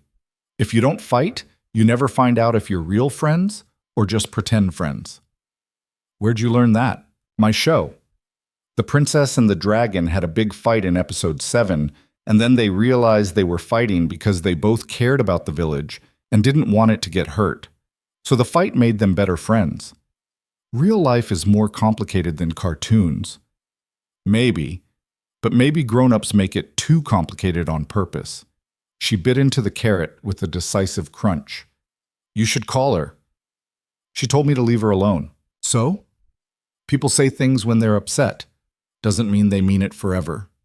Adrian looked at his 5-year-old daughter, wondered when exactly she'd become wiser than him, and decided to change the subject before she started offering relationship advice he'd actually have to consider following. But that night, after Emma was asleep, he found himself staring at his phone. He'd deleted Vanessa's number after their fight, a symbolic gesture that felt mature at the time and stupid in retrospect. But he still had her email. He typed out 3 different messages and deleted them all. Too apologetic, too defensive, too casual given the weight of what he'd said. Finally, he settled on something simple. "I'm sorry for calling you a coward. That was unfair and reductive, but I'm not sorry for the rest of it. You deserve better than a life built on fear. And I hope someday you believe that."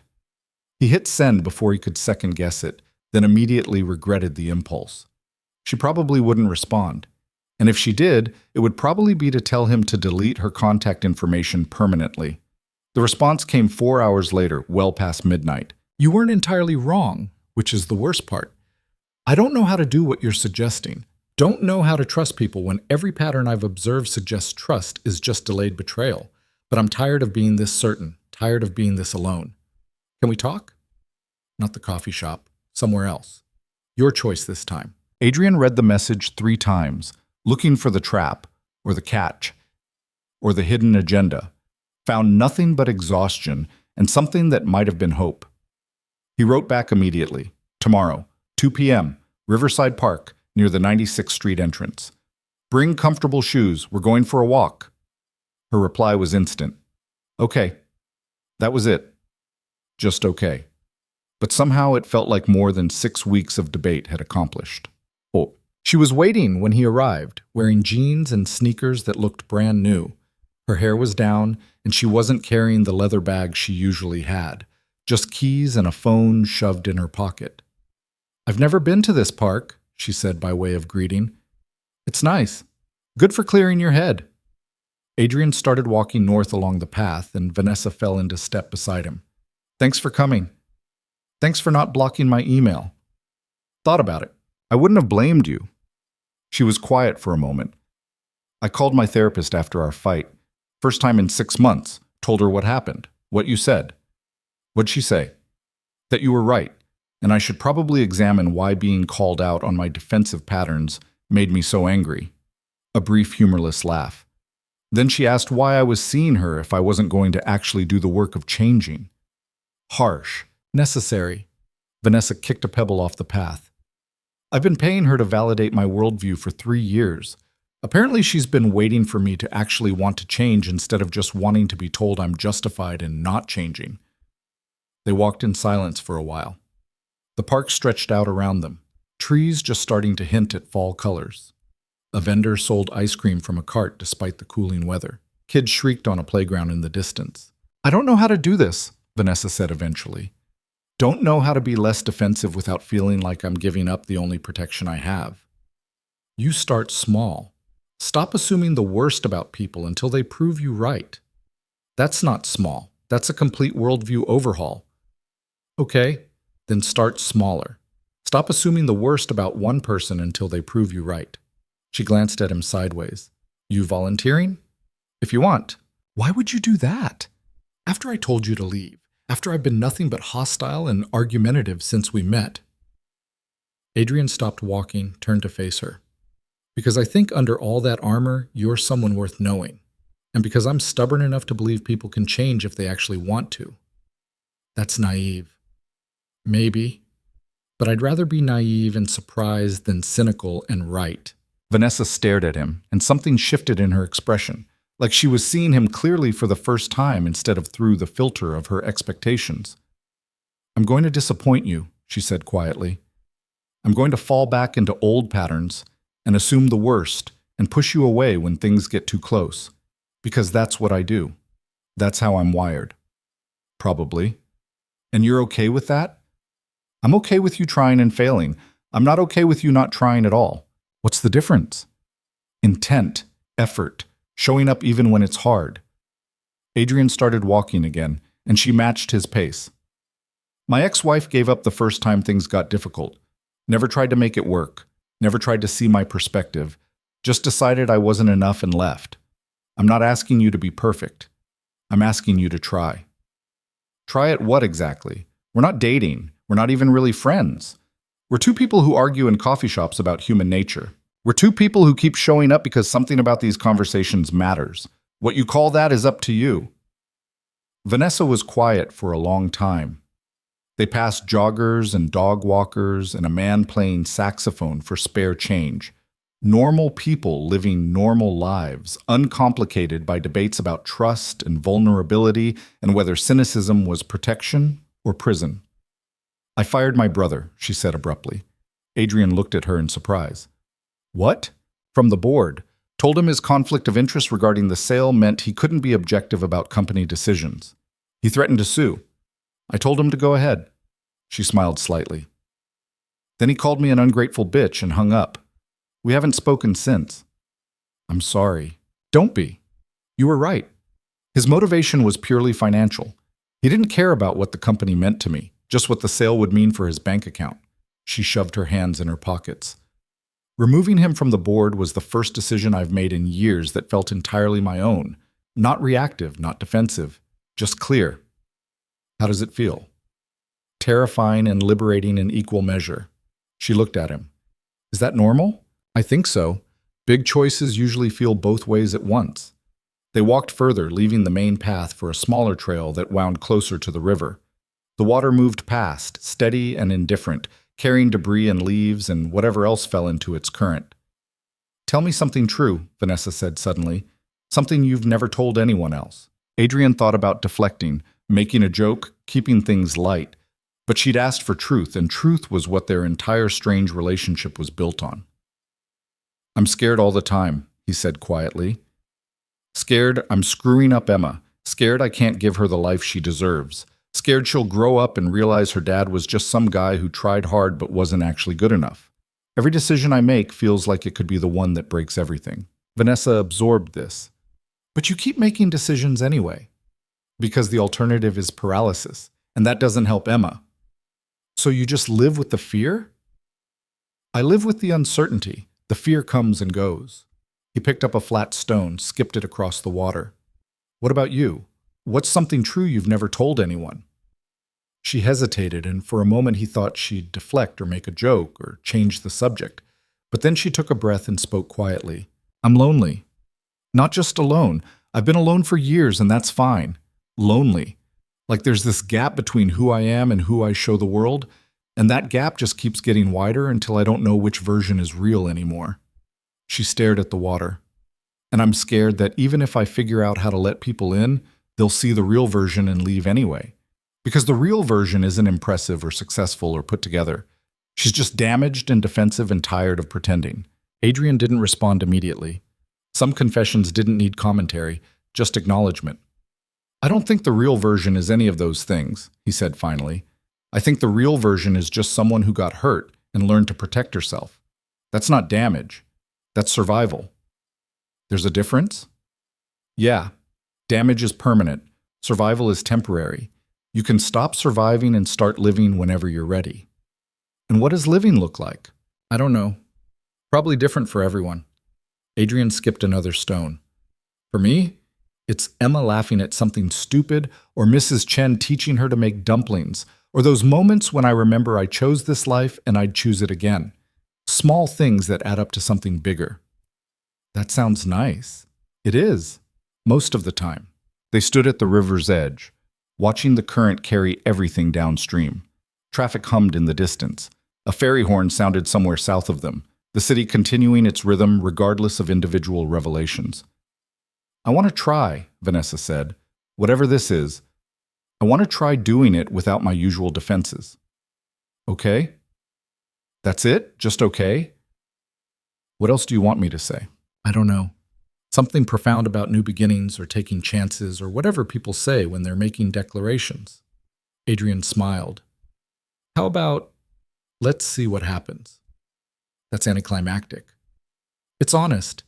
Vanessa smiled back, small and uncertain, but real. I suppose that's on brand for us. They started walking back toward the main path, conversation shifting to smaller things. Emma's dinosaur obsession, Vanessa's terrible coffee-making skills, the absurdity of pretentious restaurant menus. Easy talk that felt earned after weeks of harder conversations. When they reached the park entrance where they'd started, Vanessa hesitated. Same time next week? She asked. Yeah, but maybe we try something different. Like what? You could meet Emma if you want. Vanessa's eyes widened slightly. You want me to meet your daughter? Only if you're comfortable with it, but she's a big part of my life, and if we're doing this friendship thing, she should probably know you exist. What would I even talk to a 5-year-old about? Dragons, mostly, and princesses who make friends with them instead of fighting. Adrian grinned at her expression.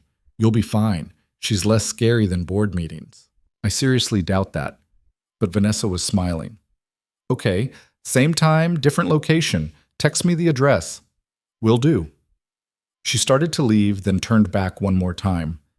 Adrian, thank you for not giving up on me even when I gave you every reason to. That's what friends do. Is that what we are? Friends? Getting there, I think. Vanessa nodded slowly, like she was testing the weight of the word and finding it less terrifying than expected. Getting there. I can work with that. Then she was gone, disappearing into the flow of pedestrians heading toward the subway. Adrian watched her go, feeling something cautiously optimistic taking root in his chest. It wasn't certainty. Wasn't even close. But maybe that was the point. Maybe the best things in life existed in the space between certainty and chaos, where people tried and failed and tried again without guarantees. And maybe, just maybe, Vanessa Hale was finally ready to start living in that space instead of building walls against it. He pulled out his phone, sent a quick text to Mrs. Chen. Next week, I'm bringing someone by for Emma to meet. Friendly warning, she's terrified of 5-year-olds and thinks dragons are metaphorical. Prepare Emma accordingly. The response came back almost immediately. Oh, good. The dragon lady is making progress.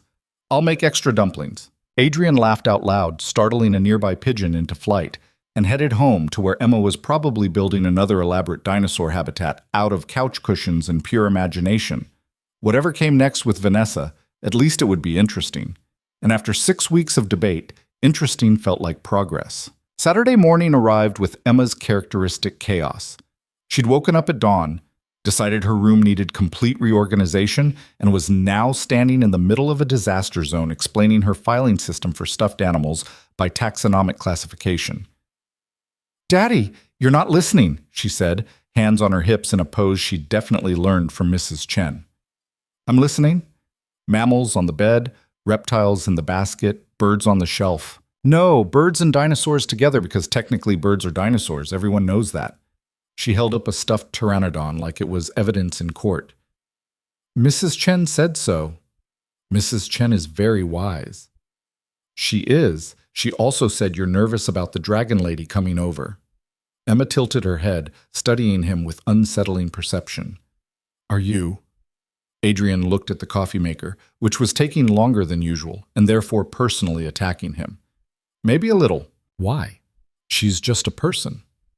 She's a person who's not used to kids, or small apartments, or any of this, really. Emma shrugged with the magnificent unconcern of someone who'd never worried about making good impressions. If she doesn't like it, she doesn't have to stay. Mrs. Chen says people who can't accept you where you are aren't worth keeping around. Mrs. Chen has a lot of opinions. Good opinions. Emma returned to her organization project. What time is she coming? 2:00. That's forever away. Can we make cookies? We don't have time to make cookies. We have 5 hours. That's enough time to make cookies, let them cool, clean up the kitchen, and reorganize my books by author, like you keep saying we should. Adrian looked at his daughter, wondered again when she'd developed better time management skills than he had, and surrendered to the inevitable. Okay, but you're helping with cleanup. Obviously, I'm very responsible. She was, actually, which sometimes made Adrian feel like he was doing something right, and other times made him wonder if Emma had just been born sensible and was succeeding despite his parenting rather than because of it. They made chocolate chip cookies, which turned into a debate about whether it was cheating to eat the dough, which turned into Emma explaining her theory that raw cookie dough was actually a separate food category and shouldn't be judged by baked cookie standards. Adrian let her eat 2 spoonfuls and called it a parenting win. By 1:30, the apartment was as presentable as it was going to get. Cookies were cooling on the counter. Emma had changed into her fancy dress, a purple thing with a dragon on it that she'd insisted on wearing to every special occasion for the past 6 months. Adrian had changed shirts twice before giving up, and going with the blue one that Emma said made him look like a normal dad. What does an abnormal dad look like? He'd asked. I don't know. I only have you for reference. She'd said this completely seriously, like it was a statistical limitation rather than a comment on his parenting. At 1:58, there was a knock on the door. Emma looked at Adrian. Should I get it? Let me. Okay, but I'm standing right here so she sees me immediately. First impressions matter. Another Mrs. Chenism delivered with absolute conviction. Adrian opened the door to find Vanessa looking more nervous than he'd ever seen her. She was holding a wrapped package and wearing jeans and a sweater that probably cost more than his monthly rent, but at least looked casual. Her hair was down, minimal makeup, and she looked about 5 seconds away from bolting. Hi, she said. Hi, come in. Vanessa stepped inside, and her eyes immediately found Emma, who was indeed standing right there with her hands clasped in front of her like she was greeting visiting dignitaries. Hello, Emma said with great formality. I'm Emma Rose Cole. I'm 5 3/4. You must be the dragon lady. Vanessa's eyes widened. The what? Adrian closed his eyes briefly. Emma, Mrs. Chen calls you that because you're like a dragon who seems scary but might be nice if people are smart about making friends. Emma said this like it was perfectly reasonable. Are you nice? I don't know how to answer that question. That's okay. You can show me instead of telling me. Actions matter more than words. Mrs. Chen says that too. Vanessa looked at Adrian, slightly panicked. He shrugged, trying not to smile. She's very direct. I'm noticing that. Vanessa held out the wrapped package to Emma. I brought you something. I wasn't sure what 5-year-olds like, so I asked the bookstore clerk and she suggested this. Emma took the package with careful hands, treating it like it might explode. You brought me a present. Is that okay? It's very okay, thank you. Emma unwrapped it with painstaking care, folding the paper instead of tearing it. Inside was a hardcover book, an illustrated guide to prehistoric creatures. Emma's eyes went huge. This has feathered dinosaurs in it, the real kind, not the made-up movie kind. The clerk said it was scientifically accurate. It is! Look, Daddy, it has Uranus. Emma clutched the book to her chest. This is the best present ever. You can definitely stay for cookies. Vanessa looked genuinely relieved. Thank you. You're welcome. Do you want to see my room? I organized it this morning by taxonomic classification. I'm not sure I know what that means. I'll explain while I show you. Come on. Emma grabbed Vanessa's hand with complete confidence and started pulling her toward the bedroom. Vanessa shot Adrian a helpless look over her shoulder. You'll be fine, he mouthed. She mouthed something back that looked like a swear word, but she let Emma lead her away. Adrian moved to the kitchen, listening to Emma's enthusiastic explanation of her organizational system and Vanessa's increasingly genuine-sounding questions. By the time he had coffee ready, they'd moved from dinosaurs to dragons to why princesses in stories always needed rescuing when they could obviously rescue themselves. That's what I keep saying, Emma was saying as they emerged. The princess in my book is smarter than the prince, so why does he get to do all the important stuff? Structural sexism embedded in traditional narratives, Vanessa said, then caught herself. Sorry, that's probably too complicated. No, that makes sense. Society teaches girls they need boys to save them even when that's not true. Emma nodded sagely. Mrs. Chen explained it using her divorce as an example. Vanessa looked at Adrian. How old is Mrs. Chen? 73. And she's teaching feminist theory to kindergartners? Emma asked why her friend's mom changed her name when she got married, and it spiraled from there. Adrian handed Vanessa a mug of coffee. Mrs. Chen doesn't believe in age-appropriate filtering. I'm starting to understand why Emma is the way she is. What way am I? Emma asked, climbing onto a kitchen chair, remarkably self-possessed for someone who's 5 3/4. Emma considered this. Is that good? It's very good. Okay then. Emma reached for a cookie, then paused. May I have a cookie, please? Yes, Adrian said. You can have one too, Emma told Vanessa. Daddy and I made them this morning. The dough was better, but these are still good.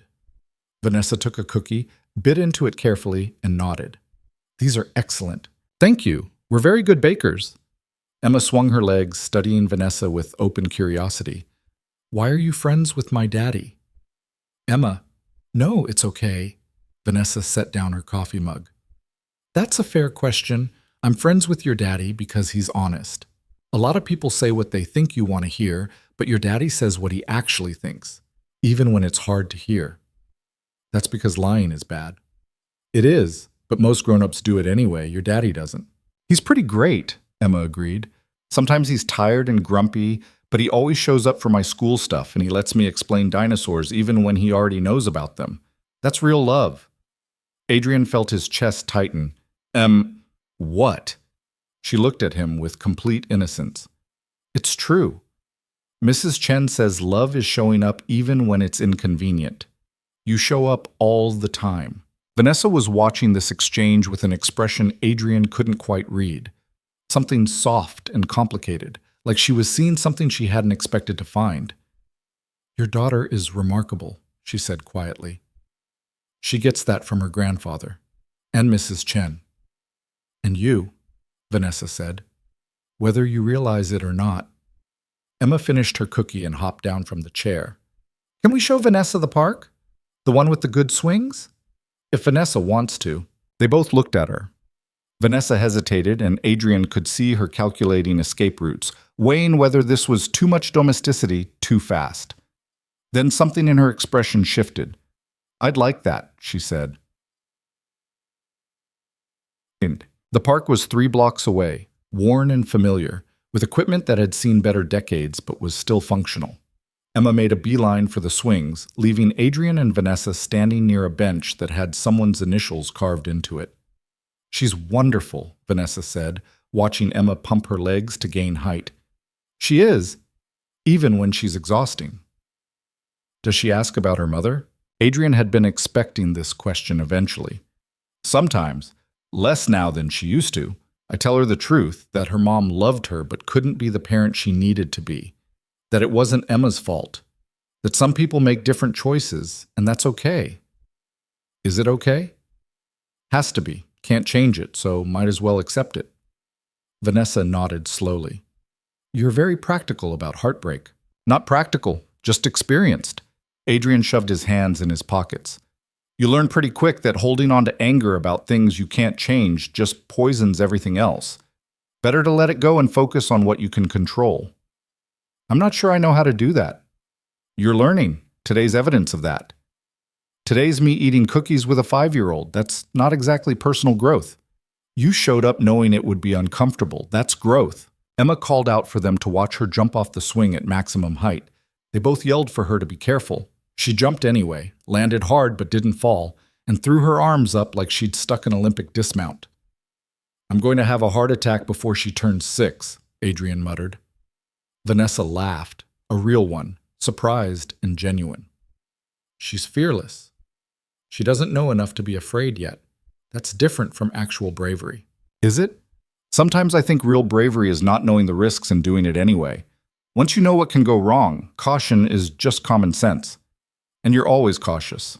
Always. Vanessa sat on the bench and Adrian joined her. Until recently. Lately, I've been doing all kinds of things that would have seemed insane to me 6 months ago. Like what? Like turning down a buyout offer based on gut feeling. Like firing my brother from the board. Like sitting in a public park on a Saturday afternoon watching someone else's child play instead of working. She looked at him. Like letting someone challenge my entire worldview and actually considering they might be right. I never said you were wrong, just that your view was incomplete. Same thing, just prettier phrasing. She was quiet for a moment. Can I ask you something? Sure. Why are you doing this? Not just today, all of it. The coffee shop debates, the park walk, inviting me into your life when I've given you nothing but arguments and resistance. What do you get out of it?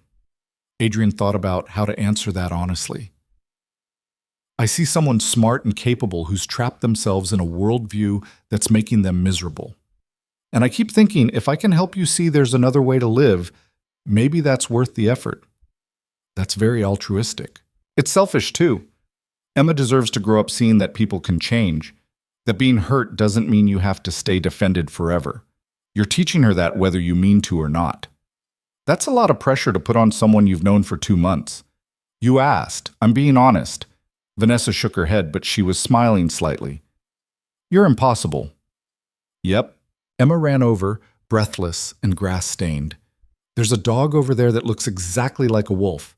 Can I pet it? Ask the owner first. I did.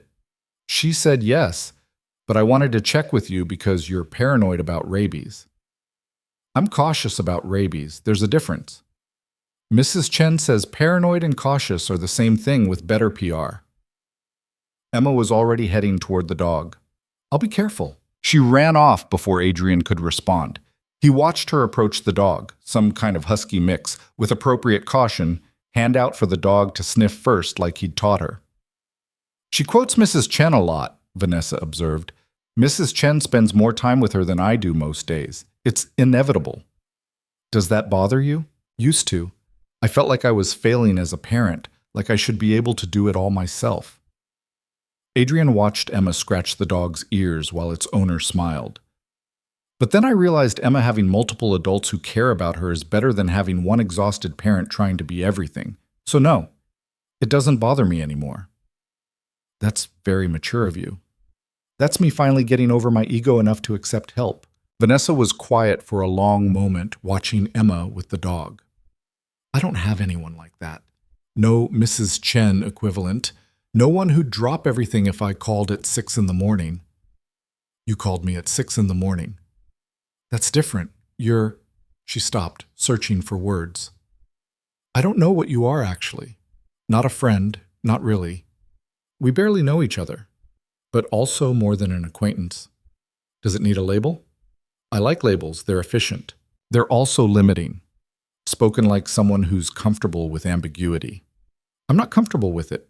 I just don't have a choice. Adrian turned to face her. Look, I don't know what we're doing here either, but I know Emma likes you, which is actually pretty rare. And I know you showed up today even though you were terrified. And I know that whatever this is, it matters enough that we keep showing up for it. That's all I've got. Vanessa met his eyes, and there was something raw in her expression. What if I screw this up? What if I fall back into old patterns and push you away when things get complicated? Then we'll deal with it, like everything else. You make it sound simple. It is simple. Doesn't mean it's easy, but it's simple. Emma returned, throwing herself onto the bench between them with total disregard for personal space. That dog's name is Apollo, and he's 6 years old, and he knows 17 tricks. His owner taught him to bring her specific items by name. Like, she can say, Apollo, bring me the remote, and he'll find the TV remote and bring it to her. That's impressive, Vanessa said. I know. I asked if we could get a dog like that, but Daddy says our apartment's too small and dogs are expensive. Emma looked at Vanessa hopefully. Do you have any pets? No, I travel too much. That's sad. Everyone should have a pet, or at least a plant. Emma swung her legs, thinking. Do you have plants? I had a cactus once. It died. How do you kill a cactus? They barely need water. I forgot about it for 8 months. Emma looked scandalized. 8 months? I was busy. Too busy to water a cactus once every few weeks. Emma shook her head seriously. That's very concerning. Maybe you should start with a succulent. They're even harder to kill. Adrian tried not to laugh at Vanessa's expression, somewhere between amused and horrified at being lectured about plant care by a 5-year-old. I'll take that under advisement, Vanessa said. Good. Emma hopped off the bench. I'm going to the monkey bars. You guys can keep talking about grown-up stuff. She ran off again, a blur of purple dress and boundless energy. Adrian watched her go, then looked at Vanessa.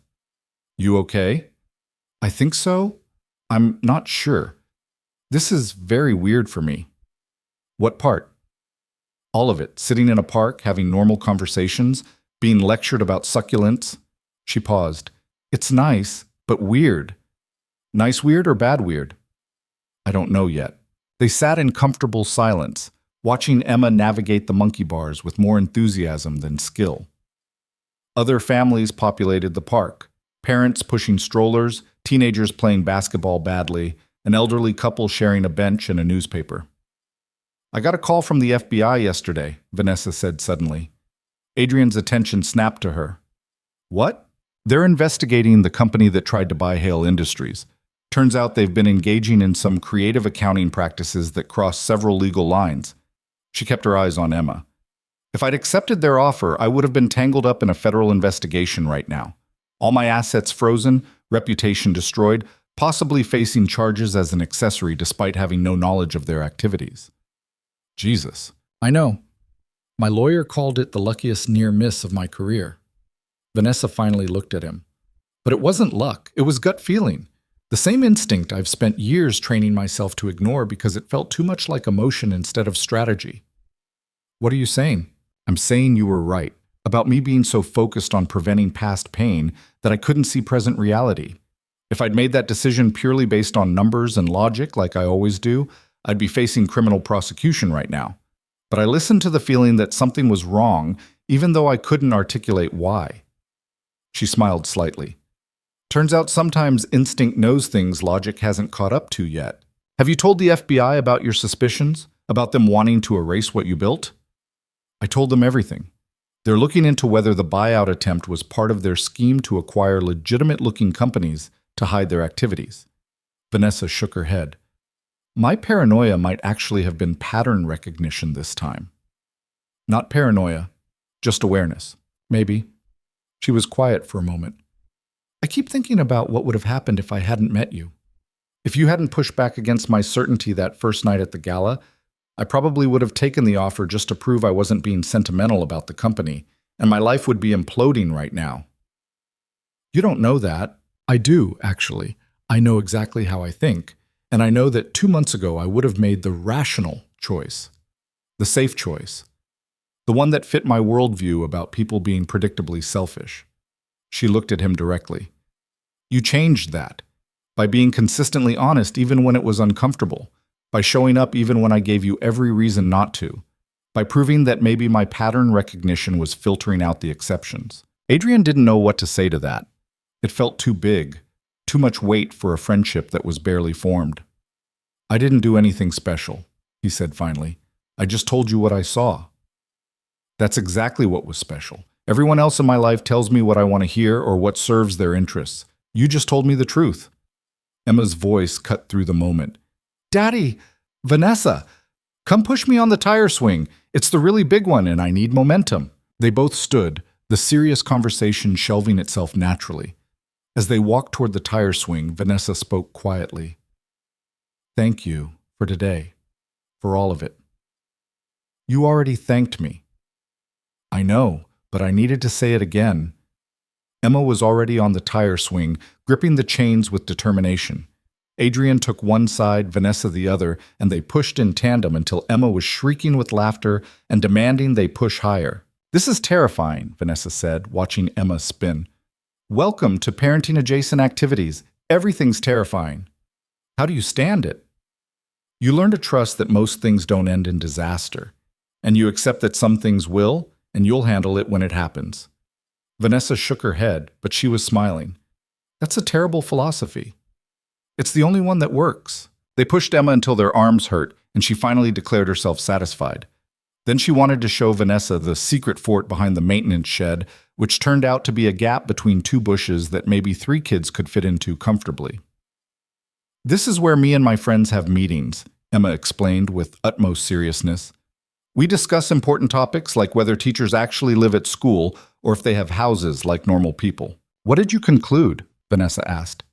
"We're still gathering evidence. Tyler says his mom is a teacher, and she definitely has a house.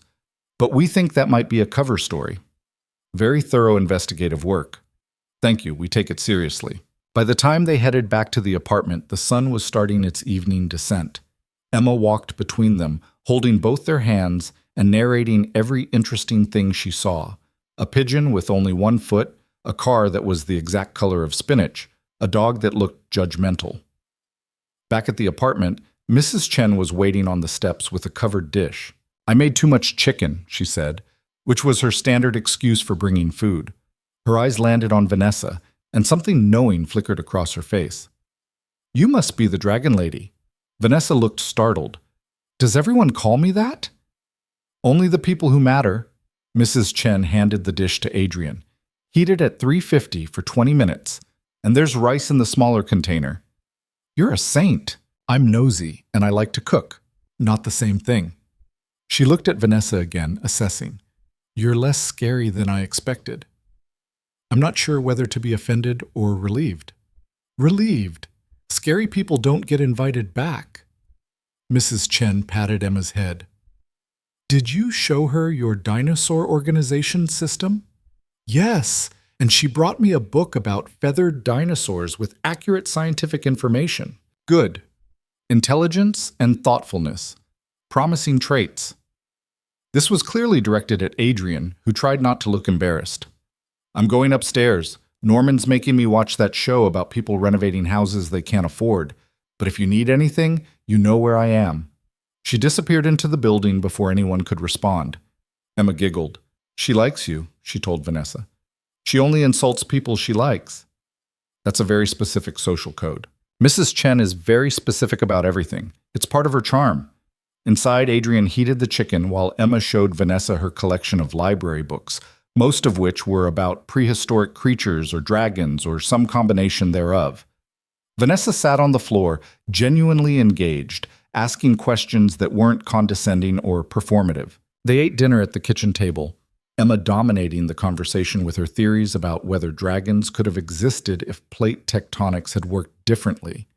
Vanessa not only followed the logic, but contributed her own thoughts, which made Emma light up like Christmas morning.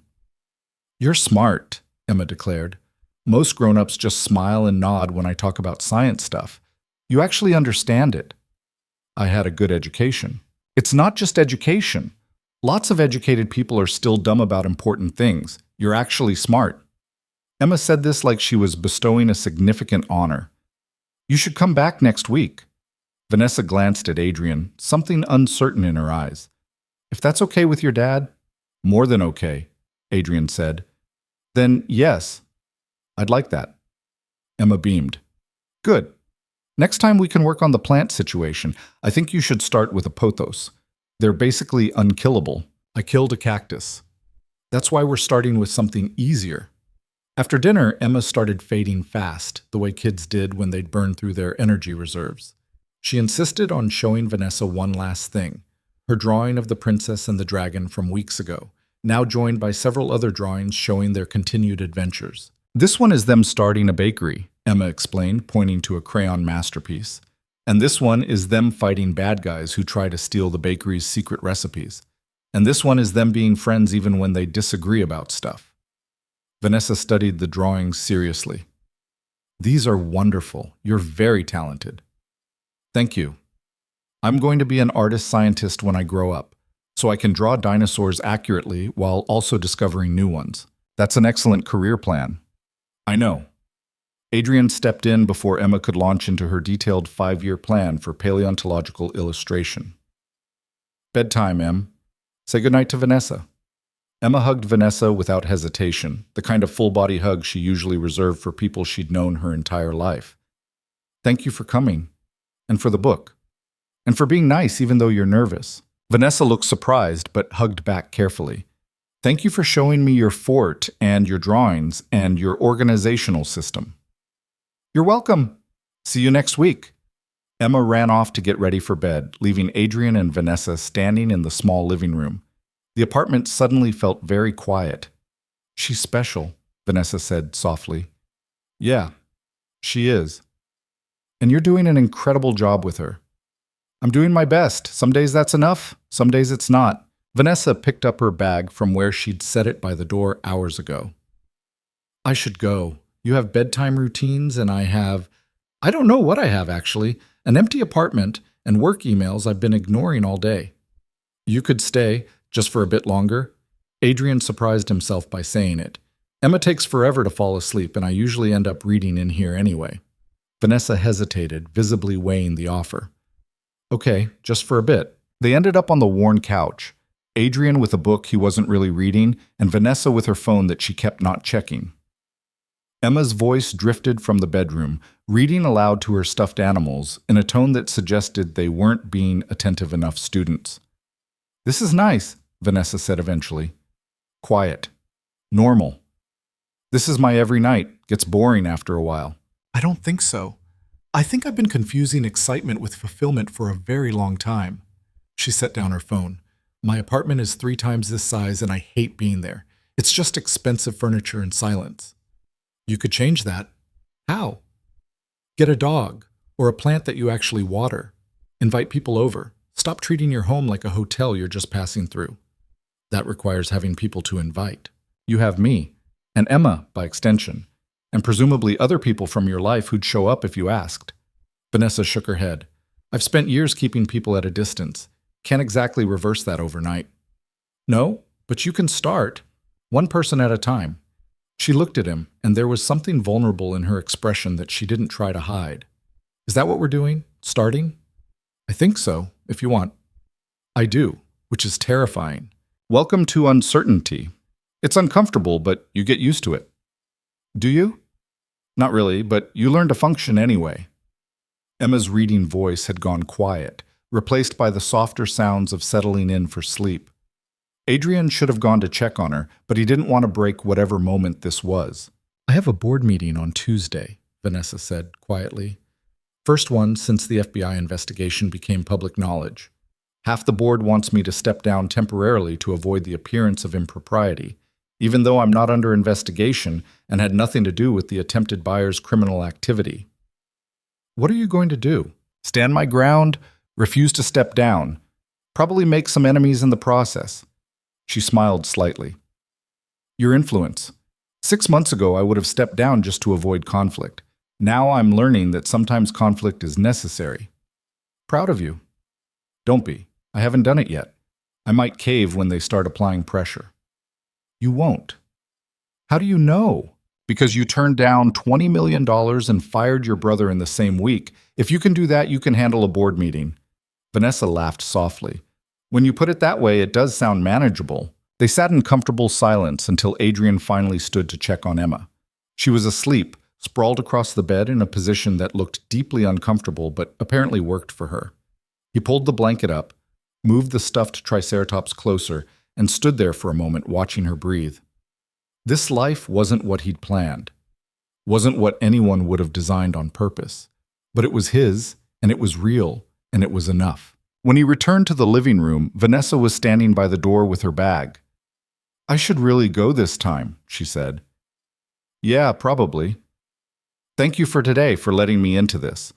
She gestured vaguely at the apartment, but Adrian knew she meant something bigger than the physical space. Thank you for showing up.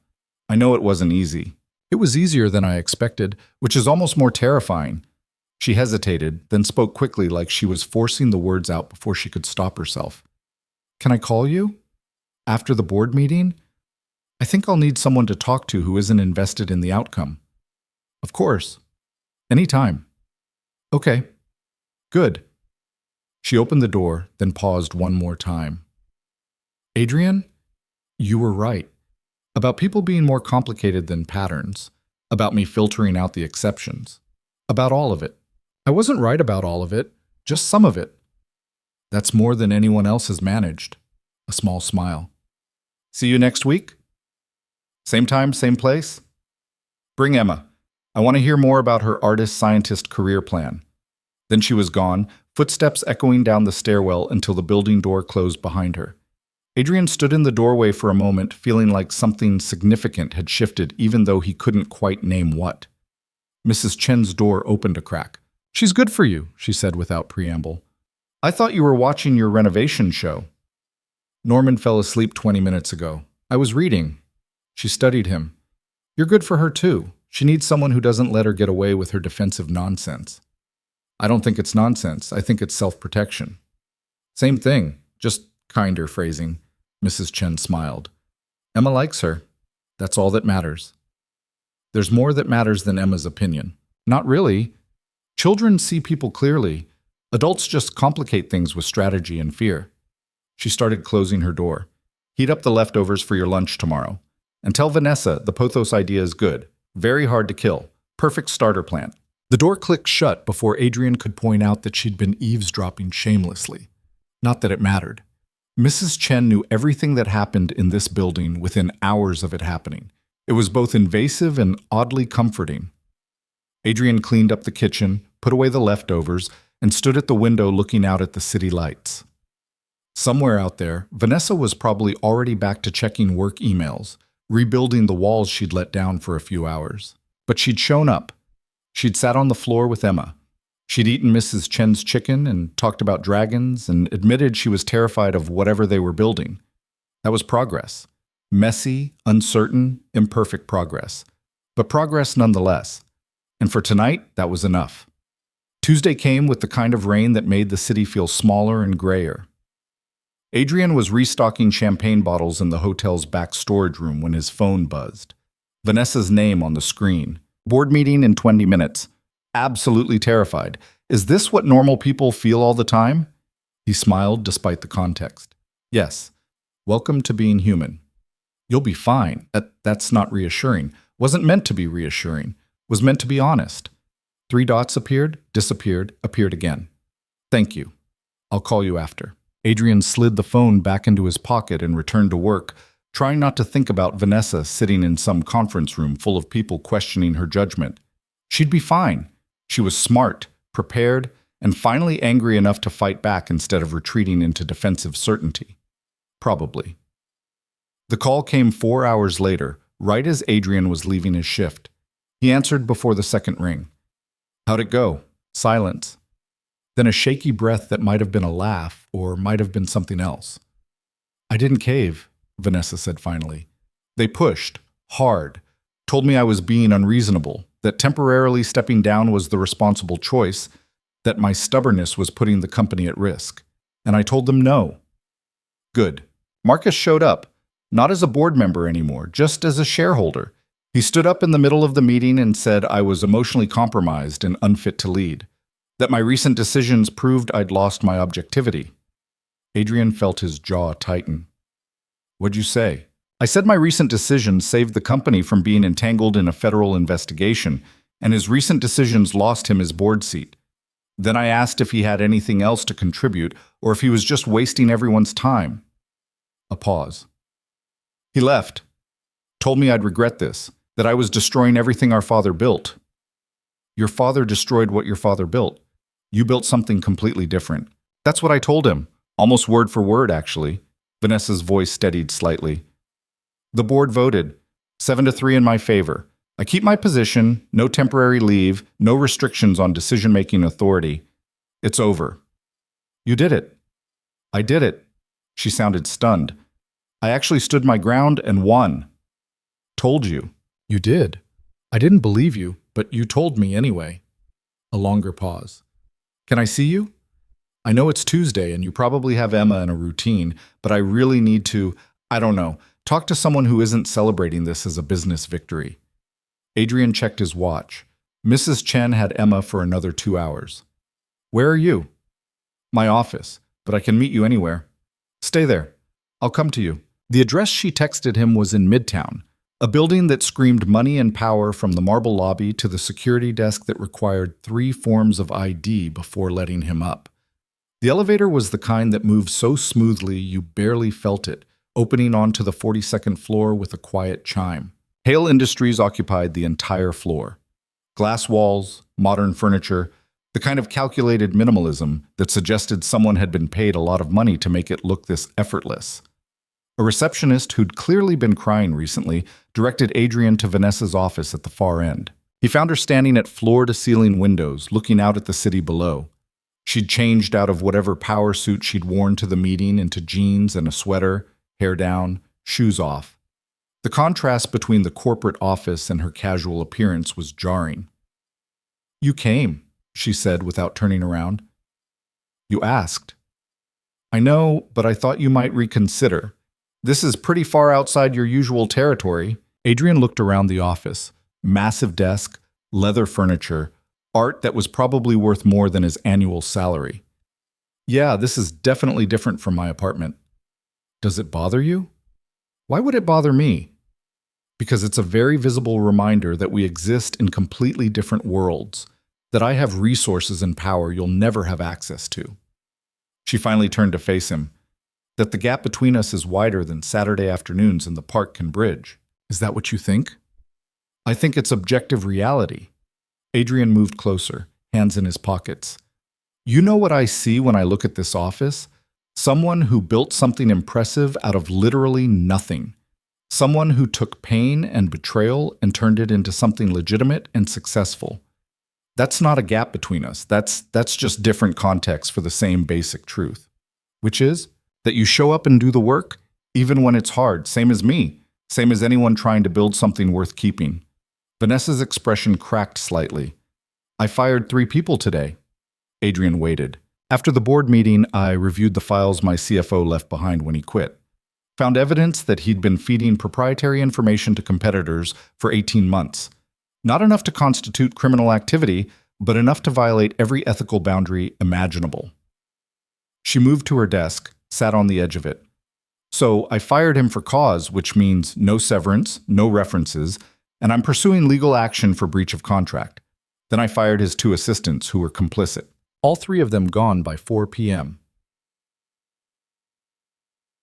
That must have been hard." "It was necessary, but yes, it was hard. They all tried the same defense, that everyone does it, that I was being naive about how business actually works, that loyalty is just a convenient fiction." Vanessa's voice was hollow. "And part of me wondered if they were right. If I've been building this company on principles that don't actually exist in the real world." "Did you believe them?" "No. But I wanted to. Would have been easier to accept that I'm just idealistic instead of accepting that people I trusted for years were actively undermining everything I built." Adrian sat in one of the leather chairs facing her desk. "You know what the difference is between you and your father?" "Tell me."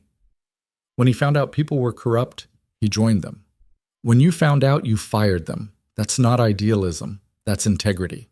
"Integrity doesn't pay the bills when half your senior staff is gone and you're trying to rebuild from the inside out." "No. But it means you can sleep at night. Your father couldn't." Vanessa looked at him for a long moment. "How do you do that?" "Do what?" "Make complicated situations sound straightforward without being reductive. It's infuriating." "It's a gift."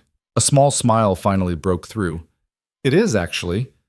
She stood, paced to the window and back. "I need to hire replacements. 3 senior positions, all requiring security clearances and background checks that'll take months. In the meantime, I'm doing their jobs plus mine. The board is watching every move I make, and my brother is apparently telling anyone who'll listen that I'm having some kind of breakdown." "Are you?" "Probably. But it's a productive breakdown. The kind where you burn everything toxic to the ground and see what grows in its place. That's called progress, not a breakdown. Same thing when you're in the middle of it." Vanessa sat back on the desk edge, closer to him this time. I keep thinking about what you said, about vulnerability being honest instead of weak, and I'm starting to understand what you meant. Yeah? Standing up in that board meeting, refusing to back down even when Marcus was saying things designed to hurt me, that was the most vulnerable I've felt in years. Because I wasn't hiding behind strategy or corporate language. I was just saying what I actually believed and accepting that they might reject it. She met his eyes, and it was terrifying, but also the first time I've felt like myself in longer than I can remember. Adrian felt something shift in his chest. I'm proud of you. Don't be. I'm not there yet. Still scared, still fighting every instinct to rebuild the walls, still not sure I can sustain this. That's why it counts. If it was easy, it wouldn't mean anything. Vanessa was quiet for a moment, then spoke carefully. There's something else I need to tell you. Okay. The FBI investigation expanded. They found connections between the company that tried to buy Hale Industries and a network of shell corporations designed for money laundering. My father's name appeared in some of the documents. Adrian went still. Your father's involved? Was involved. Past tense. Apparently before he disappeared, he'd been consulting for them, helping them structure deals in ways that avoided regulatory oversight. Her voice was carefully controlled. They think he might still be alive, that the whole fleeing to the Cayman Islands story was cover for entering witness protection or something similar. Vanessa, the FBI wants to interview me, asked if I had any contact with him over the past 14 years, if he'd ever tried to reach out. She laughed bitterly. I told them no. Radio silent since the night he disappeared, but now I keep wondering if he's out there somewhere, living under a different name, still ruining lives from a distance. That's not your fault, isn't it? I'm his daughter, built a company partially to prove I wasn't like him, and now it turns out I nearly sold it to people he was working with. Like even when I'm trying to be different, I'm following his patterns. No, you're not. Adrian stood, closing the distance between them. You found out they were corrupt and you walked away. You found out your employees were corrupt and you fired them. You found out your own brother was acting in self-interest and you removed him from power. That's the opposite of your father's pattern. That's you actively choosing different. It doesn't feel like enough. It's more than enough. It's everything. Vanessa's composure finally broke. Not dramatically, just a quiet crumbling around the edges. I'm so tired of being strong, of making hard decisions, of constantly proving I'm not my father's daughter. I just want one thing in my life that's easy. Nothing worth having is easy. I know, but I'm tired of hard being the only option. Adrian did something he'd never done before, reached out and pulled her into a hug. She went stiff for a second, then collapsed against him like someone had cut her strings. Not crying exactly, just breathing hard against his shoulder while years of defensive armor temporarily cracked. You're allowed to be tired, he said quietly. Allowed to admit this is overwhelming. Doesn't make you weak, just makes you human. I don't know how to be human. I've spent 30 years being strategic. You're learning. Takes practice. They stood like that for longer than was probably appropriate for people who'd known each other less than 3 months. But appropriate didn't seem to matter much compared to the fact that Vanessa needed someone to hold her together while she fell apart, and Adrian was apparently the only person she trusted enough to let see it. Eventually she pulled back, wiping her eyes roughly. Sorry, that was unprofessional. We're not at work. You don't have to be professional. I'm always at work, this office, my apartment, everywhere. Work is all I have. That's not true, isn't it? Name one thing in my life that isn't connected to Hale Industries or proving myself professionally. This, right now. Adrian gestured between them. You called me because you needed someone who isn't invested in your company's success. Someone who sees you as Vanessa, not as a CEO. That's separate from work. She stared at him. When did this become my life? When did you become the person I call when things fall apart? Probably around the same time you became the person who shows up at parks to learn about dinosaurs and plant care. I bought a pothos, by the way, following Emma's advice. Yeah? It's still alive, 3 days and counting. That's progress. It's a plant, hardly a major life achievement. It's you choosing to care about something that requires regular attention. That's bigger than you think. Vanessa shook her head, but she was almost smiling. You're impossible. You keep saying that, because it keeps being true. She moved back to the window, looking out at the city. What am I doing, Adrian? Building something I can't maintain, fighting battles I can't win, trying to prove things that don't actually matter in the long run? You're doing what you need to do and figuring out what matters as you go. That's not a plan. No, but it's honest. She was quiet for a long time, watching traffic move through the streets below. Adrian let the silence hold, understanding that some questions didn't have immediate answers. Come to dinner, Vanessa said suddenly. What? Dinner. You and Emma. Not at my apartment. I don't want to traumatize her with how sterile and unwelcoming it is. But somewhere nice. Somewhere I can actually thank you properly for everything you've done. You don't need to thank me. I want to, please. Adrian thought about Emma's upcoming field trip fee, the car repair he'd been putting off, the general state of his bank account. Thought about swallowing his pride enough to let Vanessa pay for an expensive meal because it mattered to her to do something nice. Okay, he said, but somewhere Emma friendly. She's 5. Fancy restaurants are wasted on her. I know a place. Italian. Good food, relaxed atmosphere. Won't judge if she wants to color during dinner. That sounds perfect. Vanessa's phone buzzed. She glanced at it, sighed. I have to deal with this, more fallout from the firings, but thank you for coming, for listening, for not making me feel pathetic for having a breakdown in my office. You're not pathetic, you're overwhelmed. There's a difference. Is there? Huge difference. Pathetic is giving up. Overwhelmed is acknowledging reality while figuring out how to handle it. She walked him to the elevator, and just before the doors closed, she spoke quickly. I'm glad I met you, even though you've made everything more complicated. I'm glad. The doors closed before Adrian could respond, leaving him alone with his reflection in the polished steel, wondering when exactly he'd become someone whose opinion mattered to a woman who had everything except the ability to trust it. Dinner happened Friday night at a restaurant in Brooklyn that managed to be nice without being pretentious. Emma wore her purple dragon dress, Vanessa wore jeans and actually looked relaxed, and Adrian wore the least wrinkled shirt he owned and tried not to calculate the bill in his head. Emma charmed the waiter into bringing extra crayons and told Vanessa about her week with the detailed enthusiasm of someone who believed every minor event was worth documenting. Vanessa listened like it all mattered, asked follow-up questions, and somehow made a 5-year-old feel like the most interesting person in the room. And then Tyler said his dad could beat up my dad, and I said that was stupid because fighting is dumb, and also my dad is very strong from carrying things at work, Emma said seriously. But I didn't want to fight about it because Mrs. Chen says fighting about fighting defeats the purpose. Mrs. Chen is very wise, Vanessa agreed. She is. She also says you're doing better, that you're less dragony and more person-y. Adrian nearly choked on his water. Emma, what? She said it. I'm just reporting. Emma returned to her coloring. I think it's a compliment. Being person-y is good. Vanessa looked at Adrian, barely suppressing a smile. I've been upgraded to person-y. That's progress.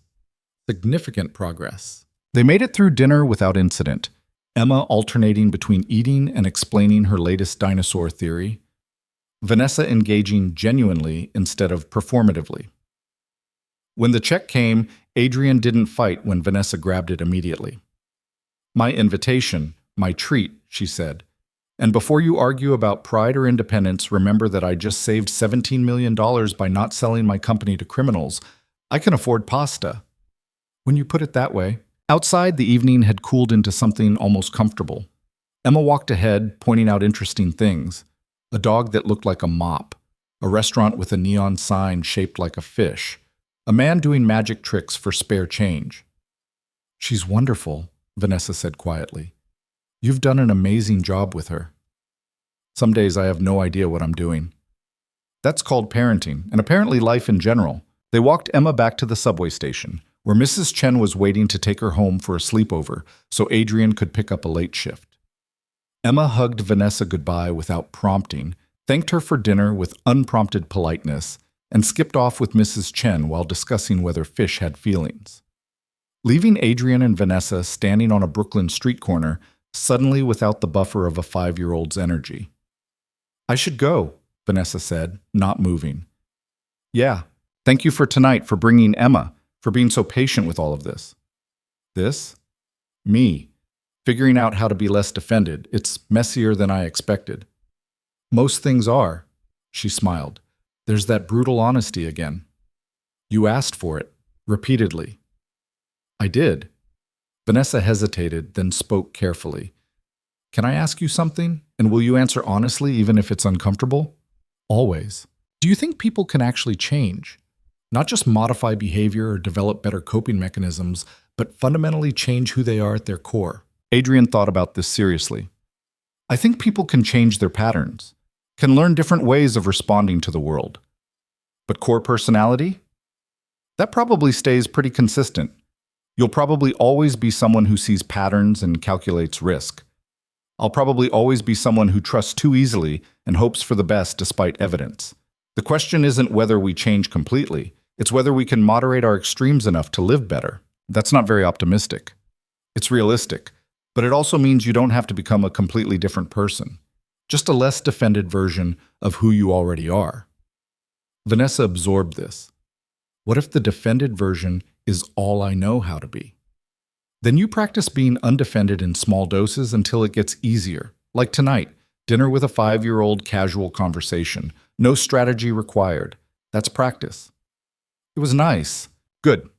Do it again next week. And the week after. Eventually it stops feeling like practice and starts feeling normal. You make it sound manageable.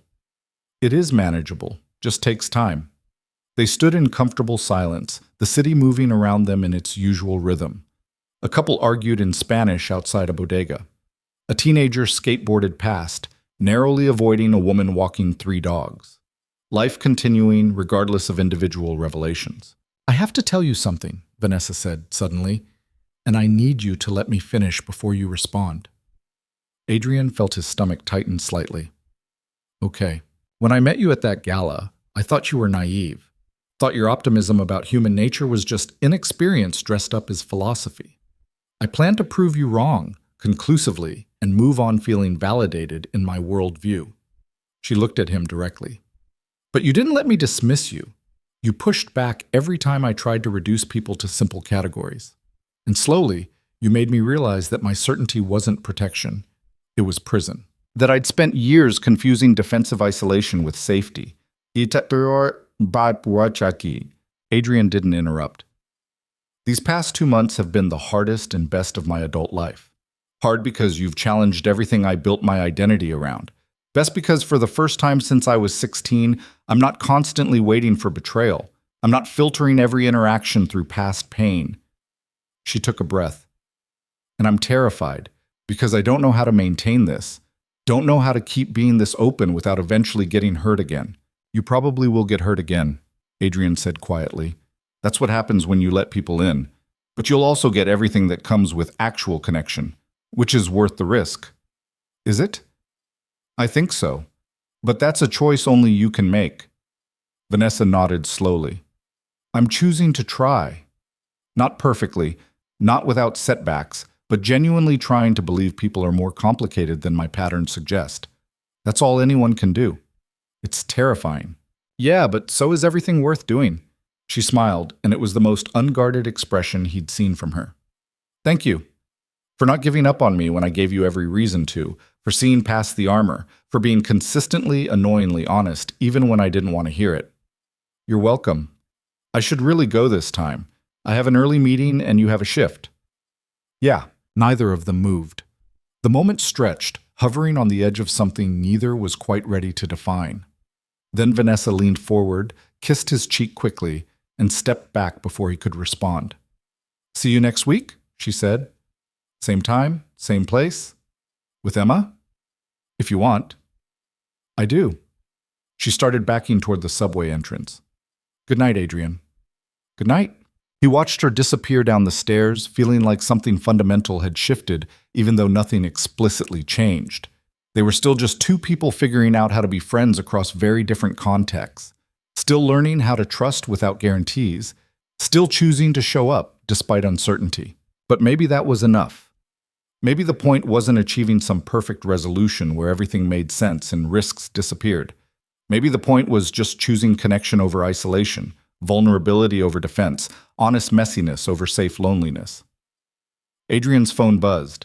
Emma, texting from Mrs. Chen's phone. Mrs. Chen says, "Did the dragon lady kiss you?" She saw from the window.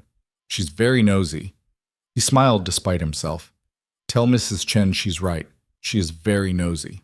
But did she? Good night, Emma. I'll pick you up in the morning. You didn't answer the question. Go to sleep. Fine. But Mrs. Chen says this is progress. Whatever that means.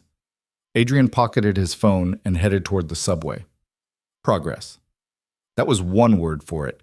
Terrifying, complicated, uncertain progress that didn't come with guarantees or clear outcomes. But progress nonetheless. And for tonight, that was more than enough. 3 months later, on a random Tuesday that felt like any other, everything fell apart. Adrian was at the hotel when his phone rang. Unknown number, which usually meant spam, but something made him answer anyway. Is this Adrian Cole? A woman's voice, professional and tense. Yeah, who's this? I'm calling from Mercy Hospital. We have Vanessa Hale here. She listed you as her emergency contact. Adrian's world narrowed to a pinpoint. What happened? She collapsed during a business meeting. We're running tests now, but she's asking for you. Can you come? He was already moving, already calculating how fast he could get there. 20 minutes. Tell her I'm coming. The hospital was across town, traffic was nightmare-level bad, and Adrian spent the entire subway ride trying not to imagine worst-case scenarios. Vanessa was healthy, active, only 30. This was probably stress or dehydration or something manageable. Had to be. He found her in a private room on the 4th floor, sitting up in bed and arguing with a doctor about discharge procedures. I'm fine.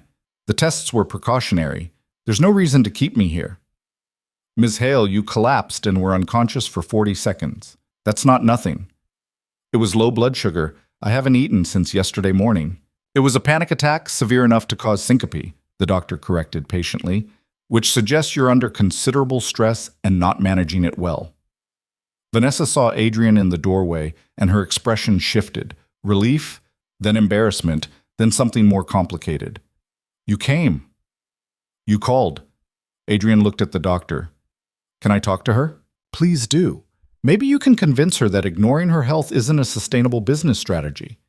The doctor left, closing the door behind him. Adrian sat in the chair next to the bed.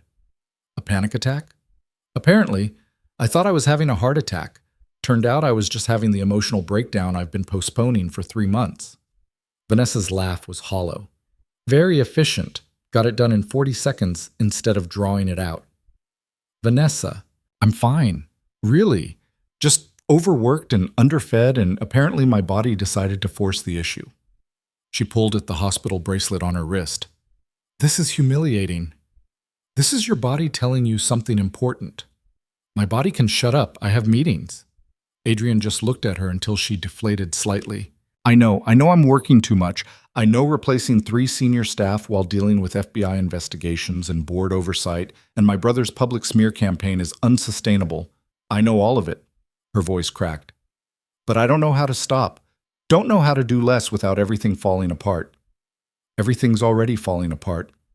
You just fell apart in a boardroom instead of acknowledging it earlier. That's harsh. That's true. Vanessa closed her eyes. I'm so tired, Adrian. Tired of fighting. Tired of proving myself. Tired of being the person who has to have all the answers and make all the hard decisions. I just want to stop. Then stop. I can't. The company will survive you taking a week off, or a month, or however long you need to remember you're a human being and not a corporate machine.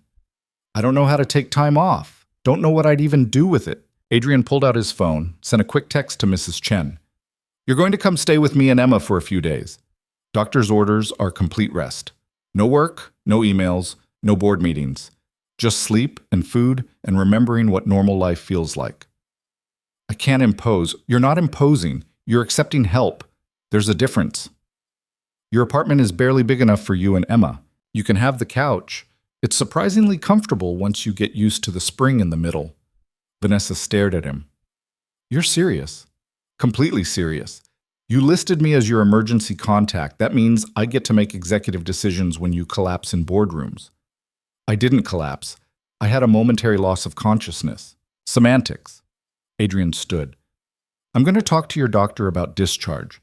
You're going to call your assistant and tell them you're taking medical leave, and then we're going back to my apartment where the biggest decision you'll have to make is whether you want coffee or tea.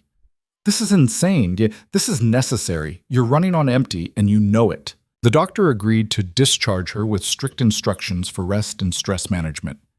Vanessa's assistant sounded relieved when told to cancel all meetings for the next week. And by 7 p.m., Vanessa was sitting on Adrian's couch wearing borrowed sweatpants and one of his old t-shirts, looking more exhausted than he'd ever seen her. Emma approached carefully, like Vanessa might be a wounded animal. "Daddy says you're sick." "I'm just tired, sweetheart." "He says you forgot to eat food and sleep because you were working too much. That's very silly." "It is very silly." Mrs. Chen says grown-ups are often silly in ways children aren't because you forget how to do basic things right. Emma held out a stuffed animal, the Triceratops. "You can borrow Gerald. He helps when you're sad." Vanessa took the dinosaur with careful hands. "Thank you. I'll take good care of him." "I know. You're responsible now. You kept the pothos alive for 3 whole months." Emma said this like it was a major achievement. "That means you can be trusted with Gerald." After Emma went to bed, Adrian made tea and sat in the chair across from Vanessa. She looked small in his oversized shirt, vulnerable in a way that had nothing to do with physical size and everything to do with stripped-away defenses. "I don't know how to do this," she said quietly. "How to just sit still and rest. My brain keeps trying to solve problems that don't need solving right now." "Then give it different problems, like whether you want sugar in your tea or how many blankets you need to be comfortable. Those aren't real problems. They're real enough." Adrian handed her a mug. "You've spent 30 years solving everyone else's problems and ignoring your own. Maybe it's time to reverse that priority." Vanessa held the mug but didn't drink. "What if I can't? What if this is just who I am, someone who only knows how to function in crisis mode?" "Then you practice functioning differently until it becomes natural, same as everything else. You make it sound possible." "It is possible, just not easy." She finally took a sip of tea, made a face. "This is terrible." "Yeah, I'm bad at making tea. Should have warned you." "Why didn't you?" "Because you need to learn that some things can be imperfect and still be okay." Vanessa looked at him, and something in her expression softened. "How did you get so wise?" "Trial and error. Mostly error." Adrian smiled. "But I learned that perfect doesn't exist, and trying to achieve it just makes you miserable. Better to accept good enough and actually enjoy your life." "I don't know if I've ever just enjoyed my life. Just existence without strategy or purpose." "Then we'll start small. Tomorrow, you're going to sleep until you wake up naturally. Then you're going to eat breakfast without checking your phone. Then you're going to sit in the park with Emma and me and do absolutely nothing productive." "That sounds horrible." "It'll be good for you." "How do you know?" "Because I've been doing it for years and I'm mostly functional." Vanessa laughed, surprised and genuine. That's not exactly a ringing endorsement. It's honest, which is more than you'll get from people telling you to practice self-care while posting productivity hacks.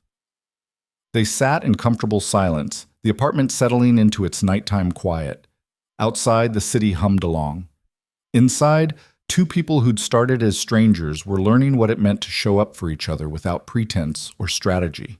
"Thank you," Vanessa said eventually, "for coming to the hospital, for bringing me here, for not making me feel pathetic for falling apart." "You're not pathetic. You're human, and humans need rest and help, and people who show up when things get hard." "Is that what you are? Someone who shows up?" "I try to be. Don't always succeed, but I try." "You succeed more than you think." Adrian finished his own terrible tea and stood. "You should sleep. Doctor's orders." "Where will you sleep?" "Emma's floor. I've done it before when she's sick. It's fine." "That's ridiculous. I can't kick you out of your own bed." "You're not kicking me anywhere. I'm choosing to sleep on the floor so you can rest properly." He grabbed a pillow and blanket from the closet. "Emma will probably wake you up at dawn asking about dinosaurs. Fair warning." "I can handle dinosaurs?" "Good, because she has a lot of opinions about feathered theropods." Vanessa smiled, already looking half asleep. "Good night, Adrian." "Good night." He left her there, curled up on his couch with Gerald the Triceratops, and went to check on Emma. She was sprawled across her bed in her usual impossible position, completely content in her small world of stuffed animals and dinosaur books. This was what mattered, not corner offices or corporate success, or proving anything to anyone. Just showing up for people who needed you, offering comfort without expecting anything in return, building something real out of ordinary moments. Vanessa was finally learning that lesson, and Adrian was going to make sure she remembered it even after she went back to her regular life. Because some lessons were too important to forget, and some people were too important to let face them alone. Go? The week passed in a blur of forced rest and small revelations. Vanessa slept 14 hours the first day, woke up disoriented and guilty, and was immediately redirected to breakfast by Emma's firm insistence that food was more important than work. By day 3, she'd stopped reaching for her phone every 5 minutes. By day 5, she was helping Emma with art projects without calculating their productive value. By day 7, she looked more like a person and less like a corporate automaton running on fumes and determination. "I forgot what it feels like to just exist," she said on Saturday morning, watching Emma build an elaborate dinosaur habitat out of couch cushions. To not be constantly performing or strategizing or defending. "That's called living," Adrian said. "Most people do it regularly." "I'm not most people." "No, but you could be, if you wanted." Vanessa was quiet for a moment. "I think I do want, but I don't know how to maintain this once I go back to real life." Real life is what you make it. You can choose to rebuild everything exactly as it was, or you can choose to build something different. Like what? Like a life that includes rest and people and things that matter beyond corporate success. Like recognizing that being a billionaire CEO doesn't mean you have to sacrifice everything else. Emma looked up from her construction project. "Mrs. Chen says balance is important. Like a seesaw, you need both sides to work properly." "Mrs. Chen is very wise," Vanessa agreed. "She is. She also says you're doing much better, that you smile more and look less scary." "I was scary?" "Very scary. But in a sad way, not a mean way." Emma returned to her cushions. "Now you're just regular person scary. That's normal." Adrian caught Vanessa's expression, somewhere between amused and touched, and smiled. Regular person scary is definitely progress. That afternoon, Vanessa's assistant called with an update.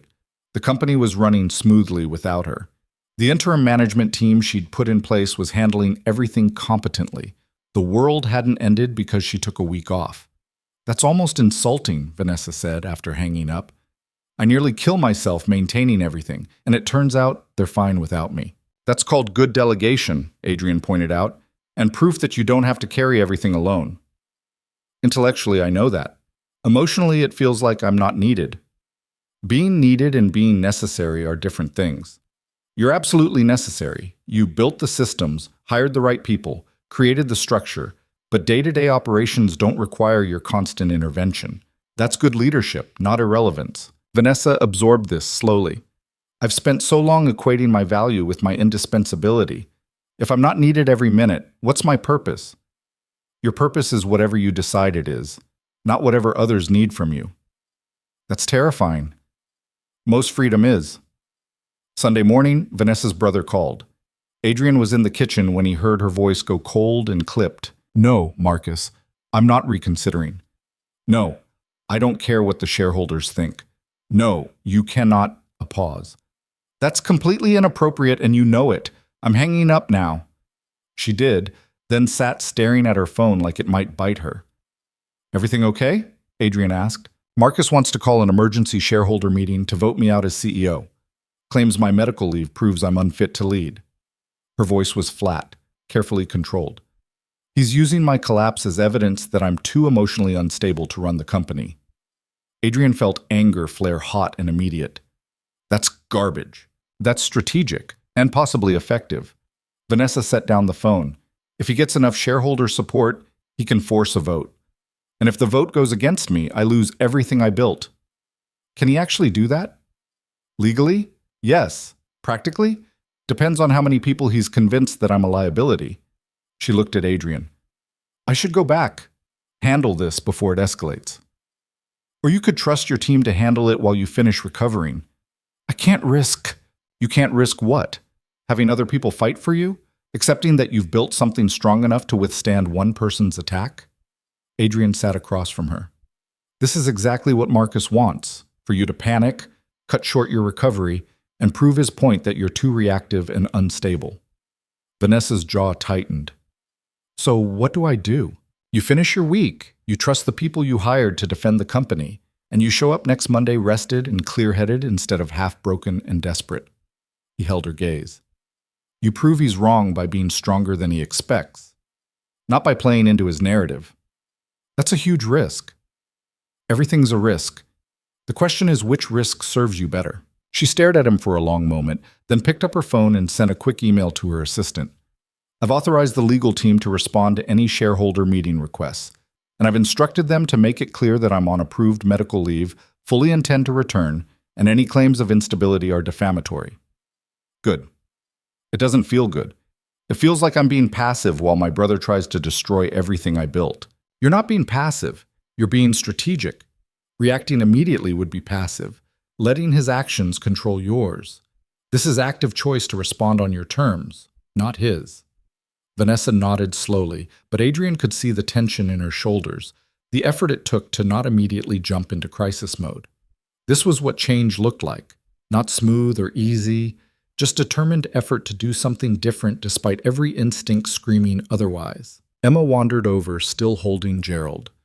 Are you sad again? Just worried, sweetheart. About what? About work stuff. Grown-up problems. Mrs. Chen says most grown-up problems aren't actually that complicated. You just make them complicated because you forget simple solutions. Emma climbed onto the couch next to Vanessa. What's the simple solution? I don't think there is one. There's always a simple solution. You just have to look for it. Emma said this with absolute 5-year-old certainty. Like when I couldn't find my blue crayon and I looked everywhere and got really upset, and then Daddy said maybe I should check my pocket. And it was there the whole time. Vanessa smiled despite everything. You think my solution is in my pocket? I think your solution is probably right in front of you, but you're looking too hard to see it. Adrian caught Vanessa's eye. Neither of them said anything, but something passed between them. Recognition that maybe Emma was right. That maybe the solution wasn't more strategy or better defense or perfect execution. Maybe the solution was just trusting that the foundation was solid enough to hold without constant intervention. The week ended quietly. Vanessa returned to her apartment Sunday evening, looking healthier than she had in months, but still uncertain about what came next. Adrian helped her carry her things, the pothos she'd brought over for safekeeping, some books Emma had insisted she borrow, Gerald the Triceratops on temporary loan until she felt better. Thank you, she said at her door, for everything. For taking me in, for not letting me spiral, for reminding me that life exists outside corporate warfare. That's what friends do. Is that what we are? I think we're past friends at this point. Not sure what the label is, but it's more than that. Vanessa smiled. I'm okay with more than friends. Labels are overrated anyway. See? You're learning. Slowly. Very slowly. She hesitated. Will you be there? Tomorrow when I go back to face Marcus and the board and whatever crisis is waiting? You want me there? I want someone in my corner who isn't invested in corporate politics. Someone who sees me as Vanessa instead of as a CEO. Someone who'll tell me honestly if I'm screwing up. Then I'll be there. You have work? I'll figure it out. You need this, so I'll be there. Vanessa kissed his cheek, longer this time, deliberate. Thank you for showing up when everything fell apart. You're good at that. Practice, Adrian said. Lots of practice. Monday morning arrived too fast. Adrian arranged coverage for his shifts, dressed in his best clothes, and met Vanessa outside Hale Industries at 8 a.m. She looked every inch the successful CEO, tailored suit, perfect hair, confident posture. But her hand shook slightly when she reached for the door. You've got this, Adrian said quietly. Do I? You've faced worse than Marcus. You survived your father's betrayal, built something from nothing, turned down a corrupt buyout offer, fired half your senior staff, and collapsed in a boardroom. One shareholder meeting is nothing compared to all that. When you list it out loud, my life sounds exhausting. It is exhausting, but you're still here, still fighting. That counts for something. They rode the elevator in silence, Vanessa's assistant meeting them on the 42nd floor with updates. The shareholder meeting was in an hour. Marcus had secured support from 3 major shareholders, but was short of the votes needed to force her out. The board was split. Legal had prepared counterarguments to every claim of instability or unfitness. Everything was as prepared as it could be. The conference room filled gradually with serious people in expensive suits. Marcus arrived last, saw Adrian sitting in the corner, and his expression hardened. "This is a private shareholder meeting. He needs to leave."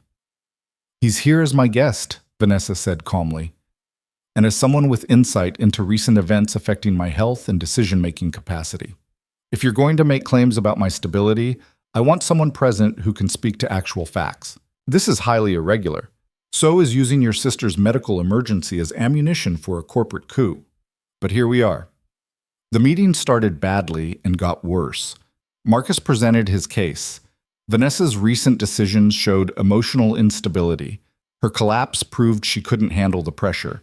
Her refusal to sell the company was ego-driven rather than strategic. He had charts, timelines, even testimony from former employees about her increasingly erratic behavior. Vanessa listened without expression, taking notes occasionally but not reacting. When Marcus finished, the board chair asked if she wanted to respond. She stood, and Adrian saw her take a breath, center herself, and begin. "Everything my brother said is technically true and fundamentally dishonest. Yes, I turned down a buyout offer that he supported. That offer is now the center of an FBI investigation into money laundering and fraud. Yes, I fired 3 senior employees without warning. They were actively undermining the company for personal gain. Yes, I collapsed during a meeting. Because I was working 80-hour weeks while managing a corporate crisis, an FBI investigation, and a family member actively trying to destroy what I built." She moved to the center of the room, addressing everyone directly. "What Marcus calls emotional instability, I call appropriate response to extraordinary circumstances. What he calls ego-driven decision-making, I call protecting this company from criminal entanglement. What he calls proof I can't handle pressure, I call evidence that I'm human, and occasionally my body reminds me of that." One of the shareholders spoke up. "With all respect, Ms. Hale, collapsing during critical business operations suggests you're not managing your health appropriately. How can we trust you to manage the company if you can't manage yourself?" Vanessa didn't flinch. "You can trust me because I recognized the problem and addressed it. I took medical leave, followed doctor's orders, and returned ready to lead effectively. What you can't trust is someone who would exploit a family member's health crisis for personal gain. Someone who values his bank account over corporate integrity. Someone who leaked confidential medical information to shareholders to manufacture a crisis." Marcus stood. "That's defamatory. That's true. And we both know it." Vanessa's voice stayed level. "You've spent 3 months trying to undermine my leadership because I wouldn't make decisions that benefited you personally. You're not concerned about the company. You're concerned about the $20 million you didn't make when I refused to sell." The room went very quiet. The board chair looked between them. "Do you have evidence of this alleged leak?" Vanessa slid a folder across the table. "Emails from Marcus to 3 shareholders, dated the same day I was hospitalized, containing information about my medical condition that he could only have obtained from hospital staff he contacted inappropriately. That's a HIPAA violation and a breach of fiduciary duty." Marcus's face went red. "You're twisting. I'm presenting facts, which is more than you've done." Vanessa turned back to the board. "I'm not perfect. I work too hard. I trust the wrong people sometimes. And I occasionally forget to eat for 18 hours because I'm focused on solving problems. But I've built this company from nothing, protected it from external threats and internal corruption, and I've done it with integrity. That's worth more than Marcus's spreadsheets and manufactured concerns." She sat down. The room stayed silent for a long moment. Then one of the shareholders spoke up. "I move to dismiss this meeting as without merit. Ms. Hale has adequately addressed all concerns and presented evidence of bad faith from the petitioner." "Seconded," another shareholder added immediately. The vote was swift and decisive. 9-2 in Vanessa's favor. The meeting was over in minutes, Marcus storming out without another word, everyone else looking vaguely embarrassed about the whole thing. When the room cleared, Vanessa sat very still, staring at the table. "You did it," Adrian said quietly. "I survived. That's different from winning." "You did more than survive. You stood your ground without compromising yourself. That's winning." She looked at him, and there were tears in her eyes that she was clearly refusing to let fall. Thank you for being here. I don't think I could have done that alone. You could have, but you didn't have to. They left the building together, Vanessa's assistant already fielding calls and emails, the company machinery grinding back into normal operation. Outside, the city was bright and loud and completely indifferent to corporate drama. What now? Vanessa asked. Now you decide what kind of life you want. One where you work yourself to collapse repeatedly, or one where you build something sustainable. That sounds nice in theory, harder in practice. Everything worth doing is hard. Doesn't mean it's not worth doing. Vanessa nodded slowly. I want to try. Want to figure out how to be successful without sacrificing everything else. Want to build a life that includes rest and people and things beyond quarterly earnings.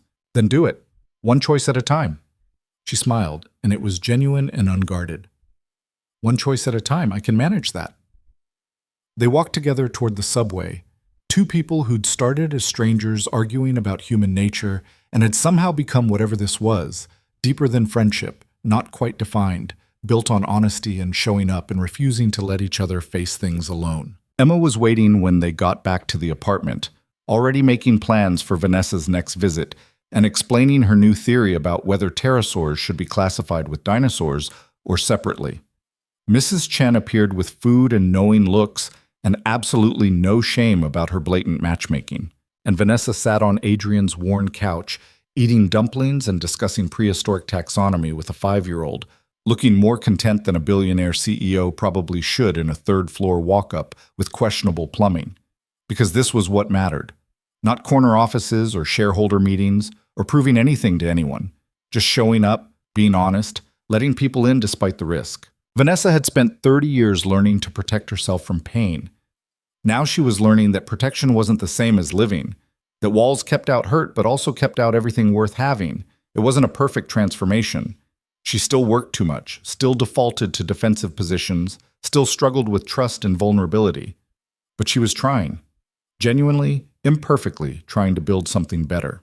And Adrian was there to remind her when she forgot, to push back when she retreated, to show up when things got hard.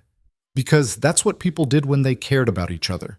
Not because it was strategic or rational or promised guaranteed outcomes, just because it mattered. And in a world built on self-interest and calculated risk, choosing to care without guarantees was the bravest thing either of them had ever done. 3 months later, Vanessa sold a minority stake in Hale Industries to a legitimate investment firm, using the proceeds to fund a foundation supporting children of incarcerated parents. Emma helped name it, the Second Chances Foundation, and drew the logo herself. The pothos plant was still alive, now joined by 3 other plants that Vanessa was learning to care for with varying success. And on quiet Saturday afternoons, you could find them in the park, Adrian, Emma, and Vanessa, building blanket forts and discussing dinosaurs, and proving that sometimes the best things in life were the ones you never planned for. The ones that started with an argument at a charity gala and ended with someone finally learning that being wrong about people was the best kind of wrong to be.